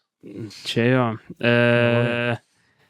Ir kažkodėl Nyderlandų, aišku, žiūrėjau, netraukė 5, bet aš kažkodėl, vat, Aš tikrai nespjausiu į Olandus, į Ispanus, bet jau čia gal ne ta Oranija, kuri širdis užkariautų, čia jau praeitį labiau reikėjo įsijausti į Nyderlandų fanų Jo. vaidmenį. jo, Nu gerai, tai aš pirmoje vietoje, tai faktas, kad Gana visą mano gyvenimą buvo pirmoje vietoje šitą rinktinę. Turiu jau 2 vienetus dabar marškinėlinius, vienus tu padovanoji, kitus turėjau Asamo Džiano, kaip reikia tart. Tai 3 liūtai Anglijos, manau, bus antroji vietoje. Tada, iš tų Afrikos tai reiktų pasirinkti, bet aš ir Pietų Afrikos Respubliką, šiaip manau, gan smarkiai palaikysiu. Ten. Šitą biškį skip. Tada, kas čia dar, škotus tikrai palaikysiu, tarp top 5 tikrai bus Škotija, Jonas Maginas, Ryanas Christie, ta prasme tie kokybės aikštės viduryje, aš nesu matęs. Taip. Billy Gilmoras. Tai žiauru čia yra šita sudėtis. Ir dar iš to, ko nepaminėjot, gal Kanadai kokiai pasimpatizuot kažkiek reiktų, vis tiek ten ta komandėlė visai smagi, plus bus savininkai. Kaip vadinasi šitą daryti? Hosts. Šeimininkai, va. Atsiprašau. Vienas šeimininkas, tai manau, savininkų jaučiasi. Ir gavo ten tą liūto dalį tų visų rungtynių. Taikos prizą dar gavo. Kapo Verdė irgi debiutuos Žalio Kišlio salos. Kiurasao. Šiaip Kiurasao labai fain marškinėliai. Kiurasao su Leandro Bakūna. Uzbekistanas tas pats su Kusanovo. Jo. Bet Kiurasao matėt, kokie marškinėliai World Cupo įspūdingi. Po Nyderlanduose. Čia dabar buvo kažkokia savaitė, kai daugiau nupirko Kiurasao marškinėlių nei Nyderlandų rinktinės marškinėlių, nes žiauriai gražus. Mariaus klausimas. Sveiki, švenčių proga, rimtas klausimas, kurios pozicijos futbolininkas geriausiai suridentų velykinį kiaušinuką. Manau, atsakymas paprastas, tai vienintelis futbolininkas, kuris aikštėj realiai išridena kamuolį, tai vartininkas pasiema ir gražiai išridena. Nes labai pikta būna, kai vartininkas išridena kažkokį šokinėjantį kamuolį, kurį nepatogu stabdytis. Tai geras vartininkas turi mokėti visiškai pažemę, gražiai parident kamuolį, tai lygiai taip pat gerai tiksliai išrident ir kiaušinį turbūt. Tikriausiai, kad taip. Aš prisimenu, kad Petras Čechas labai gerai mesdavo tos tokius va taip, ir kur užsisuka kamuolys ir sustoja tai prie kojų žaidėjų. Ten buvo visiškai klasė. Bet jo, aš irgi, kai šitą klausimą perskaičiau, tai galvojau, kad vartininkai reikia. Tarp kitko, ne visai tą temą, bet Šunsukė Nakamūros skaičiau Wikipediją visą ir ten įdomių faktų apie radau ir tada susiradau vaizdinę medžiagą. Jis per Japonijos TV show vieną nuo didelio kelių aukštų vestuvinio torto pasistatęs kamuolį per 30 metrų, užsuko ir numušė ant viršaus padėtą tokią dekoraciją, visiškai nepajudinamas niekiek torto. Absoliučiai niekiek, nei kremo jokio nenubraukė nieko, tiesiog ta dekoracija iš pirmo karto. Čia jo vestuvės buvo, ar čia ne, kažkieno vestuvės buvo. Čia toks rizikingas buvo. Jo, šiaip žiauriai. Ir kitą jis padarė šiaip įspūdingą, bet ne iš pirmo bandymo, bet jam davė tipo 3 minutės ir kiek jis nori bandymų. Jis pasistato kamuolį ten per nemažą atstumą ir tuo metu pravažiuoja autobusas. Ir per vidurį to autobuso yra atviras langas ir jam reikia įspirt kamuolį pro tą langą į autobusą. Tai jam iš pirmo karto neišėjo, bet jis užtruko beveik 2 minutės, kol galiausiai padarė tokį bandymą, kai įvažiuojant autobusais užtaikė momentą ir spyrė taip, kad kamuolys būtent pro tą langą įlėkė į autobusą. Ten šiaip labai įspūdinga yra. Primena legendinį, ten tą buvo prancūzų toks triksteris, kur irgi ten tos darydavo Remy Žilarą, koks irgi darydavo tokias nesąmonės. Tik šitas truputį dar ir žaidėjas gero lygio buvo. Celtico legenda. Eiktų savo. Aš norėčiau kažkieno vestuvėse pabandyti su tortu bairį, bet jaučiu, kad kitaip gali baigtis. Jeigu iš mūsų 3 reikėtų vienam bandyti, tai tikrai tave deleguotume. Andriaus klausimas, pagal ką yra nustatoma, kokias rungtynes jūs komentuosite, ar traukit burtus, ar pasirenkat, ar kažkas jum parenka, kiek į priekį rungtynių žinote, jau komentuosite, labai įdomu išgirsti atsakymą. Ačiū už laidą, kurią kūrėte kartu, pagarba jums, mano net 11 metų sūnus žiūri kartu ir nepraleidžia jūsų laidų. Nice. Linkėjimai. Linkėjimai sūnui, labai ačiū, labai miela. O pagal ką nustatoma, tai turim Romaną Buršteiną, mūsų idėjinį lyderį, kuris paskirsto ir surašo transliacijas. O šiaip tai mes patys ten paskui, jeigu reikia geranoriškai, ir keičiamės tom transliacijom, ir stumdomės, ir atiduodam viens kitam kažkokias rungtynes. Yra kažkokios aiškios preferencijos ten, kad aš Manchester City ten dažniausiai komentuosiu, ar Ervinas Madrido Realą dažniausiai komentuos. O šiaip labai ten visai būna. Ir ypač atsakyti klausimą, kiek į priekį rungtynių žinom, tai kartais žinai savaitę, bet kartais parašo, koks kolega ten keičiamės tą ar aną, susikeiti, perstumtai, visai būna. Esmė ta, kad nėra tikrai burtų jokių ir nenoriu sakyti, kad yra, kad pasirenkam. Tu turbūt gali parašyti ir pasakyti, kad šį savaitgalį ten aš užsiėmęs būsiu ir man labai tiktų 19:30 rungtynės, davai duokit man tas rungtynės ir duosim. Greičiausiai ir nieks labai nepyksta. Ir tiesiog nėra taip, kad ten įkainiai skirtus La lygos ar Premier lygos, Čempionų lygos ar Serie A, kad tau ten vieną labiau apsimoka komentuoti nei kitą, tai toks atsakymas būtų. Taip, dar paskutiniai klausimai. Raimundas, kurią komandą arba komandas iš žemesnių divizionų norėtumėte matyti Premier lygoje? Esama, atrodo, jau šį sezoną truputį kalbėjo apie tai, gal net per mūsų pirmo Q&A kažkas gali to būti. klausė. Tai aš tai Wrexhamo, ką žinau, man komandos iš Velso visai gal ir norėtųsi Anglijos Premier lygoje, ir šiaip turbūt jaučiu visai įdomų judesį užkurtų tie savininkai, tai kažkokiem kitiem sentimentų labai didelių nejaučiu. Dėl valų komandų tai ir Snoop Doggo Swansis visai įdomus variantas, turbūt, aišku, jie ten dabar neturi tokios komandos, Laukiu Žano Vipotniko kovot. Premier lygoje. Ne, tiesiog pagalvojau, Snoop Doggą reikia gal. Gal Millwallas būtų įdomu visai, jeigu Mesjamas lieka, pavyzdžiui, turėtų tokį derbį, žinai. Nu, gal, aš tai... Čia gal 90-aisiais, kai tie chuliganai kalbasi. Bet manau, kad dabar irgi visai neblogai Būtų, pasikurtų, manau, žinau, jo, jeigu jo. ten Sunderlandas su Newcastle. Aš galvoju gal tiesiog apie tos klubus, kurie man kažkokią nostalgiją kelia ir labiau jų pasilgau. Tai šiaip sakyčiau Blackburnas, bet čia neįmanoma dabar jų pakelti Premiershipą, kai jie tik 19 Championship'e. Tai iš to, kas realistiškai turėtų arba galėtų pakilti tikrai Middlesbrough. Jo. Tai mes varysim į Riverside, gerai, iš karto kitą Galėsim sezoną varyti į Riverside, manau, laisvai. kad čia... Man kelia vis tiek nostalgija dar, kai Southgate žaidė su Marku Viduku, Abelis Šavieras buvo atvažiavęs. Ten buvo rimta komanda. Nu ir tegul Lampardas ateina su savo Coventry. Jo. Dar vienas šansas Super Frankui įrodyti savo kaip trenerio talentus Premier lygoje, kodėlgi ne? Aš tai gal be šito, ką įvardinot, man norėtųsi dar suteikti antrą šansą strategui Makenai su Ipswichu. Ir jie galbūt pakils. O ateities perspektyvoje, tai aš norėčiau, kad Yeovil Town ir Dagenham and Red ateityje. Dagenham and Redbridge, kaip... Taip. Jo. Tai va, ir man to paskutinis dar klausimas. Kuri Premier lygos priešprieša per pastarąjį 10-metį labiausiai išsikvėpė ir kodėl? Kurią priešpriešą kiekvienam iš jūsų yra įdomiausia stebėti šiandien? Man atrodo, beveik visos išsikvėpė, taip kad jau Jo. fanscenos prasme tai visos tikrai išsikvėpė. Tikrai.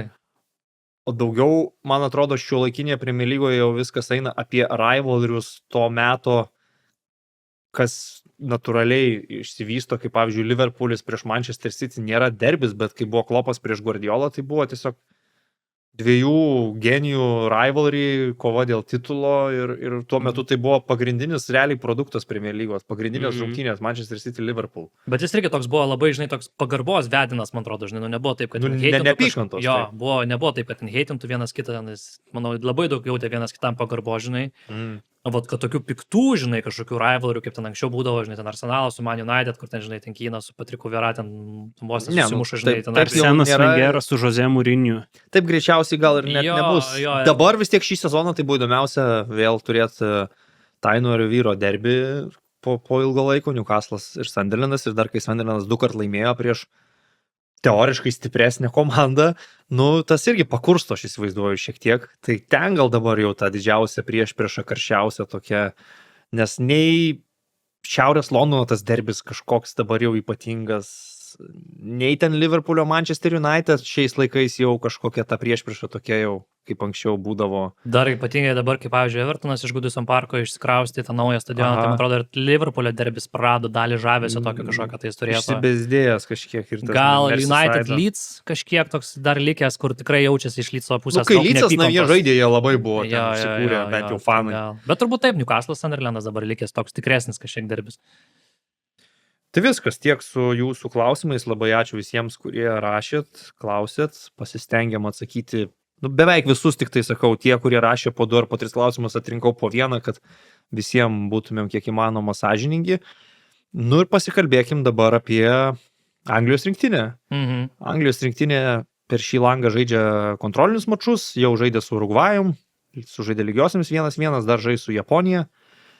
Bet mes ne apie tai, o apie 26 pavardės apie tos futbolininkus, kurie pretenduoja vykti į pasaulio futbolo čempionatą. Ir Anglija, aš manau, kad daugiausiai turi neaiškių vietų iš visų rinktinių, kur tikrai aišku yra dėl didelės dalies futbolininkų, kurie nebejotinai yra rinktinėje ir žais pasaulio čempionate, bet yra labai daug konkurencijos ir pozicijų, kurios ne iki galo aiškios, gal net dar ir šiuo metu pačiam Tomasui Tucheliui. Tai mes todėl ir nusprendėm pasidėlioti kiekvienas savo sąrašą, 26 žaidėjų, kas pagal mūsų asmeninį supratimą arba simpatijas turėtų atstovauti Anglijai pasaulio futbolo čempionate. Jo, galim, manau, nuo kurio aš galvoju pradedam. Ekrane galim pamatyti, ar ne, pasirinkimus. Tai, kurį pirmą įdės, tas ir bus. Čia tavo, manau. Čia mano. Yeah. Jo, mano komanda atrodo taip, aš čia taip susirašiau ir žaidėjus, kurie gali žaisti keliose pozicijose, priskyriau prie tų pozicijų ir aš labai didelį dėmesį skyriau universalumui to žaidėjo, kiek jisai man galėtų turnyro metu konvertuotis iš vienos pozicijos į kitą. Tai pavyzdžiui, krašto gynėjai, kurie gali žaisti vidurio saugais, man buvo svarbu, universalūs žaidėjai atakoje irgi buvo svarbu. 3 vartininkai, tai nebuvo sunku išsirinkti. Jordanas Pickfordas, pagrindinis vartininkas, kartu važiuoja Deanas Hendersonas ir Aaronas Ramsdale'as, mano tokie pasirinkimai. Kairio gynėjo pozicijoje aš turiu Lewisą Hallą ir Luką Shaw, su galimybė, kad O'Reilly žaistų toj pozicijoje. Vidurio gynėjai pas mane yra Markas Gehi ir Harris Maguire'as kaip pagrindinė pora. Jonas Stones aš turėčiau kaip patyrusi žaidėją rezervę, su viltimi, kad jis per likusią sezono dalį dar kažkiek už City pažais ir formą gal pasigerins. Tada turiu Ezri Konsą. Ir esant reikalui, Benas White'as galėtų žaisti vidurio gynėjų, bet turbūt jį veščiausi labiau kaip dešinio krašto gynėją. Rhysas Jamesas šitoj pozicijoje taip pat pas mane ir Tino Livramento. Tokie yra gynėjai. Vidurio saugai, Declanas Rice'as su Eliotu Andersonu, patikėčiau virvelės jiem, bet yra Nico O'Reilly, yra Adamas Whartonas ir esant reikalui Rhyso Jameso galimybę žaisti atraminių saugų. Atakoje tikiuosi, kad Judas Bellingamas už Realą atsigaus dabar po traumos ir įsižais, nes jeigu jis važiuos į čempionatą, tai turėtų važiuoti kaip startinės sudėties žaidėjas, tai ir važiuotų pas mane kaip tas 10 numeris pagrindinis. Alternatyvos, manau, solidžios labai, Morganas Rodžersas yra Berečiai Eze. Kaulas Palmeris pas mane vyksta gal net labiau kaip į dešinį puolimo kraštą, bet irgi žaidėjas, kuris galėtų žaisti tuo atakuojančiu saugu, bet man irgi norėtų, kad Kaulas Palmeris truputį tą skudurinę savo formą pasikeltų, nes čia dar tarp jo ir Philo Fodeno netgi su savim ginčiausi. Bukayo Saka vis tiek pagrindinis dešinys puolėjas. Vežuosi Jarodą Boweną iš West Hamo, vežuosi todėl, kad jis Keino nelaimės atveju 9 numerių pas mane galėtų žaisti, bet ir dešiniam krašte, aišku, aš jį matyčiau kaip žaidėją, kuris nuo suolo kiltų, kuris ten baudinių serijoje galėtų būti išleidžiamas ir sudalyvautų gal visai sėkmingai. Kairio krašto puolėjai, 2 aiškios opcijos, Anthony Gordonas ir Marcusas Rashfordas. Ir jeigu krizė į kairę gali stumtis ir Rodgersą ir Eze, tiesiog šiek tiek kitaip žaisdamas. Ir tada vidurio puolėjas be abejo Harris Kane'as, Boweną paminėjau, ir kaip 26 žaidėjas, rezervinis futbolininkas, kuris 117 minutę ketvirtfinalyje būtų išleistas ir no-look baudinį tiesiog įmuštų iš 2 žingsnių, tai yra Ivanas Toney. Aš suprantu, kad jis žaidžia Saudo Arabijos lygoje. Aš suprantu tai, jis ten muša belekiek įvarčių, bet aš galvoju, aš vežuosi žmogų gal vienam momentui kažkokiam ir kokie būtų šiuo metu argumentai labiau už Calvertą Lewiną ir Ollie Watkinsą, nei už Ivaną Toney, aš net nesugalvoju ir aš duočiau jam šansą tiesiog. O Dom Solankė? Ir Dominikas Solankė irgi iš toj diskusijai. Tai čia jo, tu sprendi realiai, kas bus tas atsarginis puolėjas. Ivanas Toney tiesiog mane įtikino, kaip per Europos praėjusį futbolo čempionatą, tiesiai į akis vartininkų žiūrėdamas prisėlino prie kamulio, 2 žingsnis jis dūrė baudinį mirtiną. Man tokio žmogaus reikia. Baudinių serija, labai didelė tikimybė, kad anksčiau ir vėliau gali anglams ateit, ketvirtfinalį, gal pusfinalį ir šiaip aš jo pasilgstu Premier lygoje. Aš labai tikiuosi, kad gal vasarą kažkas jį pajudins, jam dar 30 metų, jis nėra toks senas. Ir šiaip underrated, kaip jis gerai antram aukšte žaidžia, jis yra realus target man puolėjas, jis labai gerai žaidžia dvikovose, kai reikia kamuolį laimėti ore. Jis gal dabar rezultatyviausias Saudo Arabijos lygos futbolininkas, palauk, greitai patikrinu šį faktą, ar tai yra tiesa. Aš net tu gali sakyti bet kokius skaičius, vis tiek niekas nežiūri tos lygos ir niekas netikrins. Tai yra tiesa, bet jo, 25 įvarčiais yra pirmas. Antroje vietoje su 24 yra Julianas Kinonės. Gal irgi daug pasako turbūt, ne, apie čempionato pajėgumą. Meksikos rinktinės atletas. Tai. Na, ką jūs, vyručiai, ar daug skirsis įdomu nuo mano? Man atrodo, kad nėra, kad labai daug turbūt skirtusi, tai jeigu taip žiūrėt, vartininkai 2 iš 3 sutampa, tai aš irgi lieku su Pickfordu pagrindiniu, bet aš visgi vežuosi Jamesą Traffordą. Daugiau galbūt galvodamas apie perspektyvas šio vartininko, kad jis pajaustų kažkiek labiau. Pasiuostytų turnyrę, nes vis tiek matau jį kaip ilgoje perspektyvoje pagrindinį Anglijos rinktinės vartų sargą. Vis tiek pats jauniausias iš tų visų variantų. Kairiai gynybos pusėje opcijos tos pačios, aš irgi įimu Lewisą Hallą, Luką Shaw, Nico O'Reilly, galvodamas apie O'Reilly, taip pačiu kaip ir apie galimą vidurio saugą. Realybėje manau, kad Lukas Shaw greičiausiai, kad nevažiuos į pirmenybės, manau, kad jeigu jo dabar nėra rinktinė, tai nebus turbūt ir nu, aš dar visai nenurašau, vis tiek patyrė žaidėjas. Jo, bet turbūt būtų dabar jau, žinai, aš galvoju. Gali būti. Vidurio gynėjai, pagrindiniai Markas Gay, Harry Maguire'as, atsarginiai Danas Burnas ir Ezri Konsa. Tai Stonesas pas tave nepapuola. Jo, Stonesas kažkaip, man atrodo, kad jo, šitas sezonas nu, labai prastas, ta prasme. Jis labai prastas, jo. Bet atrodo, kad Tuchelis jį vešis. Bet jis tikrai važiuos ir aš manau, kad jis gali būti net pagrindinis Anglijos rinktinės vidurio gynėjas šalia Marko Gay, nes jis tikrai Tuchelis turi akint jo. Bet aš net iš to vietoj tarp Konsos ir Stoneso, nu nes dabar jau kaip ir paaiškėjo, kad Maguire'o jis nemato kaip pagrindinio vidurio gynėjo. Yeah. Aš manau, kad Ezri Konsa tada turėtų stoti prie Marko Gay, bet pažiūrėsim. Taip irgi gali būti. Taip. Tai Rhysas Jamesas pas mane startinis dešinio krašto gynėjas, aišku, jeigu bus sveikas ir atsigaus kito čempionato. Trent Alexander-Arnoldą visgi aš vežuosi, manau, kad tiesiog pernelyg geras žaidėjas ir pernelyg aukštos klasės futbolininkas, kad jo nepasimti, jis manau irgi toks specialistas. Aš sutinku, bet aš išsiterpsiu, atsiprašau, paaiškinsiu, kodėl aš jo neįstraukiau. Nes aš galvoju, Trentas Alexander-Arnoldas jau anksčiau yra buvęs toj situacijai, yra per geras, per didelio statuso žaidėjas važiuoti trinsuolą ir man nereikia jokios absoliučiai mikroklimato trinties pasaulio čempionato metu ir man reikia, kad aš važiuoju su aiškumu ir žaidėjas supranta, kad jis važiuoja būti atsarginiu. Ten pas anglus yra buvę tas pats Benas White'as vidurio čempionato išvyko, nes nepatiko, kad žais negauna. Nu, jis ten buvo susipykęs su to United asistentu dabartiniu Steve Hollandu, man atrodo. Tai aš Trento nevežu, nes tiesiog jis atrodo ir nelabai tinka rinktiniai, ir prie skirtingų trenerių to pasitikėjimo nebūdavo, ir jeigu aš įvežuosi ten kaip 25 futbolininką, tai Madrido Realo žaidėjų čia toks gal net kaip įžeidimas šioks toks. Man turbūt lengviau bus Rubinėje, tiesiog, kad jo nebus iš viso. Nu, su Judu Bellingamu vis tiek tokie gana artimi bičiuliai yra. Artimi bičiuliai, bet Judas Bellingamas pas mane važiuoja žaisti. Tas ir yra skirtumas. Aš kažkaip galvoju, kad per didelę riziką galbūt Rhyso Jameso sveikatos ta situacija yra, kad pasilikt visai su to kraštu tokio apnuogintų, galbūt visai tokiais nepatyrusi žaidėjais. Tai aš visgi vis tiek imuosi ir visgi standartinių situacijų specialistas, jeigu reikės kamuolį pakelt į baudos aikštelę rungtynių pabaigoje irgi visai norėčiau. Nu ir Benas White'as tada irgi pasiemu aš jį kaip opcija irgi žaisti jau ką vidurio gynėjų.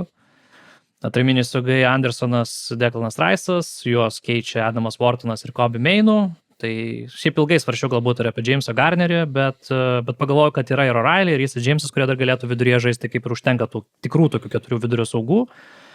Tai kairėje Gordonas ir Rashfordas konkuruos dėl startinės pozicijos. Rashfordas šiaip gerai sužaidė su Urugvajam, tai gal net ir dabar jis labiau galbūt būtų startė. Bellingamas ir Rodgersas konkuruoja dėl 10 numerio pozicijos. Šiaip Bellingamas turbūt dėl to statuso ir jau įrodęs, kad visgi gali žaisti tokiame lygyje gerai eitų į startą, bet Morganas Rodgersas kol kas bent jau prie Tomaso Tuchelio daro viską, kad jis būtų būtent to startinių žaidėjų. Tikrai labai gerai atrodo. Dešiniam krašte, kad ir koks galbūt prastas būtų Bukayo Sako sezonas, bet Aš gal nesakyčiau, kad jis prastas, jis tiesiog jo standartais truputį galbūt nuvilė, nes mes tikimės daugiau iš jo. Jo, tai jis vis tiek startuoja. Cole'ą Palmerį matau labiau kaip dešinio krašto žaidėją. Ir aišku, Jarodas Bowenas, manau, kad visiškai nusipelnęs yra važiuoti į pasaulio čempionatą, žiauriai underrated žaidėjas, su gerai statistika, universalas.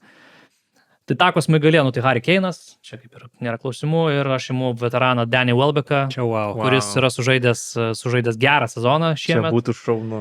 Yra labai, sakyčiau, jo labai geras profilis kilt nuo suolo, jis ir techniškas pakankamai, ir užbaigė gerai, ir baudos smūgius gali atlikti, ir turėjęs patirties turnyrų, ir rinktinėje nemažai žaidęs, ir įvarčių mušęs, tai Tikrai mūsų senolį.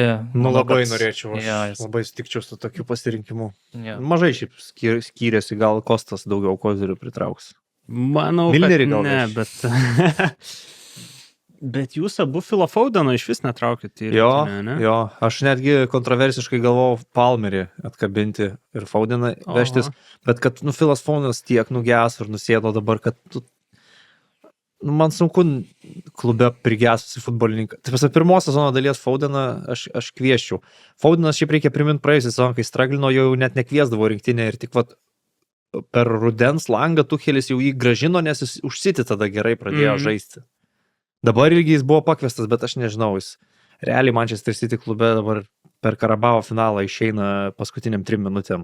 Jo, nes šiaip visai įdomu buvo žiūrėti, kai komentavau tas draugiškas, Fodenas žaidė vidurio saugų realiai ir tokiu gana dar giliai aikštėje žaidžiančių vidurio saugų, tai kaip vingerio atrodo jo tikrai nemato, tai nebent jis iš tos kūrybinės pusės ten aikštės vidury kažką padarytų. Tai mano rinktinė, tai vartininkai tokie patys kaip Karolio, Pickfordas vartuose, Hendersonas ir Traffordas ant suolo, gynėjų linija irgi nieko netikėto starte, Hallas, Gay, Maguire'as, Jamesas, kairieji Nico O'Reilly ir Lukas Shaw kaip 2 keitimai, Shaw tuo atveju, jeigu reiktų žaisti 3 vidurio gynėjais, turbūt geriausias variantas, nesivežu Johno Stoneso, Danas Burnas ir Ezri Konsa į rotaciją. Ir dešiniai Tino Livramento, dabar kažkaip pagalvojau, jeigu iš tikrųjų Jamesas, su jos veikata nebūna visada viskas aišku, tada čia šiaip būtų logikos komplektuotis Jamesą Garnerį, kuris Evertone dešinių gynėjų žaidžia labai solidžiai. Bet čia jau, jeigu tai pas tave būtų komanda tokia, kokia yra, ir Jamesas sugriūna, Livramento kortelių prisirenka, turbūt Konsa reikia Ezri Konsa, stumti į dešinę. Jo. Tada Andersonas ir Whartonas kaip 2 atraminiai saugai. Ir aš pasiėmiau daugiau kuriančių vidurio saugų. Aš kaip galvojau, kad Anglija, ypač su tokiais krašto gynėjais, kurie nėra labai overlapinantis krašto gynėjai, iš esmės prieš nemažą dalį rinktinių galėtų sužaisti vienu tokiu tikru atraminiu ir 2 kuriančiais vidurio saugais. Declanas Rice'as galvoju, kad gal net galėtų pasiimti tą rolę, nežinau, kiek jam dabar pačiam patiktų, bet jeigu taip jau visiškai teoriškai žiūrint, manau, kad galėtų būti rungtynių, kur tu sodini Andersoną ant suolo, pastatai Rice'ą atraminiu ir tada leidi 2 kuriančius vidurio saugus. Tai čia tarp vidurio saugų aš įsirašiau Kobe Mainų, Bellinghamą kaip startinį ir dar Eberechezę su Morganu Gibsu White'u. Gibsas White'as, manau, kad labai pražiūrėtas žaidėjas, tiesiog Tuchelis nemato jo rinktinėje. Arba tiesiog per daug konkurentų. Nu jo, bet šiaip labai aukšto lygio žaidėjas, manau, ir aikštės vidury toks galintis daug ir padengti gynyboje. Tuo pačiu ir Philas Fodenas galbūt tose rolėse kažkiek galėtų pažaisti. Mano vingeriai dešinėje yra Cole'as Palmeris, startuočiau su juo, Bukayo Saka, šiuo metu, bent jau pradžiai čempionato, žiūrėtume, kaip viskas eitųsi. Noni Maduekės nusprendžiau nesivežti. Jarodo Boweno irgi. Kažkaip galvoju, kad Bowenas gal labai panašus į Saką žaidėjas ir šiuo atveju galvojau, kad visgi yra daug kitų žaidėjų, kurie galėtų tą pačią rolę kaip ir išpildyti. Tada kitam krašte yra Marcusas Rashfordas ir Morganas Rodgersas. Jūs Rodgersą labiau rašėt kaip vidurio saugą, aš tai jį matau kaip kairį vingerį. Vis tiek Aston Villa jis toks, nors ir žaidžia toj 10 numerio rolį, bet kai daugiau iš kairės. Ir gal man irgi jį norėtųsi matyti būtent ten. Ir su Harry Kane'u nesivežu jokio antro tikro puolėjo. Yra Anthony Gordonas. Ir jeigu kažkas nutiktų Kane'ui, yra Marcusas Rashfordas, yra Judas Bellinghamas, kuris toj pozicijoje žaidė Madrido Reale. Manau, kad su tokia sudėtim ir tokiu Harry Kane'u, koks jis yra, tai jo rolę geriau gal net pildytų kažkoks ne visai tikras 9 Gordonas ir Newcastle dabar net yra labiau 9 nei kad kairio krašto vingeris. Man po jo pasirodymo prieš Barsą, toj strakerio pozicijoje, tai kažkaip aš jo nežinau, man atrodo, jis ten gali galbūt tam tikrose aplinkybėse pabūti ant to 9 numerių, bet aš nežinau, ilgoje perspektyvoje man nelabai jis ten žiūrisi, nematyčiau jo tos transformacijos. Taip dabar gerai, nes gali ir Harvey Barnes ir Anthony Gordoną kartu į aikštę suleis, bet Man tai, pavyzdžiui, tai rizikinga būtų va tai važiuoti. Jo, žiauriai rizikinga, aš sutinku. Čia Labai rizikinga ir aš manau, kad ir tam pačiam dešiniam gynybos krašte tikrai pas tave nemažai rizikų tu prisėmė. Iškritus ketvirtfinalį lėktų mano galva. Aš manau, kad labai daug tų atakuojančių saugų pasiėmęs ir aš manau, kad tiesiog daugelis jų net negaus tų minučių. Ir tada galbūt norėsis kažkokio labiau tokio specialisto, žinai, kaip ten polėjo tokia tikresnė. Kas liečia puolimą, tai jeigu aš sutinku, kad baisiausias scenarijus būtų, čiampą, kad Keinas gautų traumą turnyro metu, tai aš jau nesvarbu, ką ten benusiveščiau, ar Calvertą Lewinną, ar Solankį, ar Tony, ar dar kažką, tai tas žaidėjas pas mane net Keino traumos atveju nebūtų starteris. Tada vis tiek pradėčiau su Gordonu arba Bowenu, o visi tie Calvertai Lewinai, Solankės man būtų vis tiek nuo suolo einantis. Ar Watkinsas, ar kas. O Rešas Barsui nežaidė polėjų kiek? Nes Aston Villa tam sezone buvo. Buvo rungtynių arba epizodų, arba labai trumpų atkarpų, bet jis žaidžia praktiškai visada kairių polėjų, atakos maigalėje ten visada žaidžia arba Lewandowskis, arba Ferranas Torresas. Tai man prieš Urugvajų žiauriai patiko. Kad jis ten gali žaisti, mes žinom, bet nelabai Barcelonos pozicijų žaidė Aston Villui pernai, kai buvo paskolintas.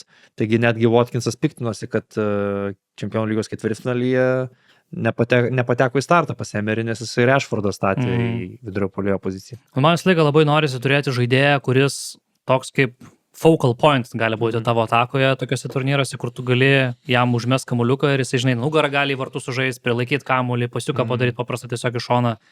Nes jeigu visi bus tokie, žinai, tiesiog labai atakuojantis, žinai, ir kur tik veidų į priekį gerai žaidžia, tai gali būti biškai sudėtinga, man atrodo. Aš įsivaizduoju, kad tokiose situacijose tu siunti Daną Burną ir Harry Maguire'ą į varžovų baudos aikštelę. Prieš Slovakiją Tony išgelbėjo anglus. Pamušė kamuolį, Belingiamas įkalė per save. Tai va, tai aš kažkaip gal tai bandyčiau. Nes aš galvojau apie tas situacijas biškai. Matom, kad jau Ronė pasiėmė ir Tony, ir Oli Watkinsą kaip dublerius ir jie buvo suvaidino tam tikrą rolę, ne? Tuchelis ėmė vienas dalykas, kitas dalykas, tai ėmė Watkinsą po labai gero sezono Villui ir Tony po tikrai gero sezono Brentforde. Taip, bet ir dabar yra, aš sakyčiau, tų polėjų, kurie geras. Tai yra. Tai Danny Welbeckas. Tai aš ir vežuosi Ivaną Tony vis dar, nes aš nemanau, kad jis Saudo Arabijoje ten degradavo, kad visiškai lygis jo nukrito. Tas pats Oli Watkinsas gali ten kažkaip kritikuoti, bet pažiūrėjau, vis tiek, man atrodo, 10 įvarčių yra įmušęs. Man visai patiko, jisai sako, aš suprantu, kodėl manęs nepaėmė, mano forma nėra pakankamai gera, kad mane kviestų į rinktinę. Ir čia toks visai geras approachas. Ir bus įdomu pasižiūrėti jo šitą paskutinę atkarpą. Ką jisai parodys dabar. Nes jis šiaip yra svarbu įvartį, labai mušęs.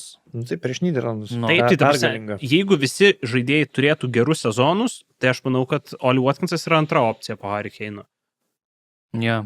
Gerai, baigiam šitą diskusiją.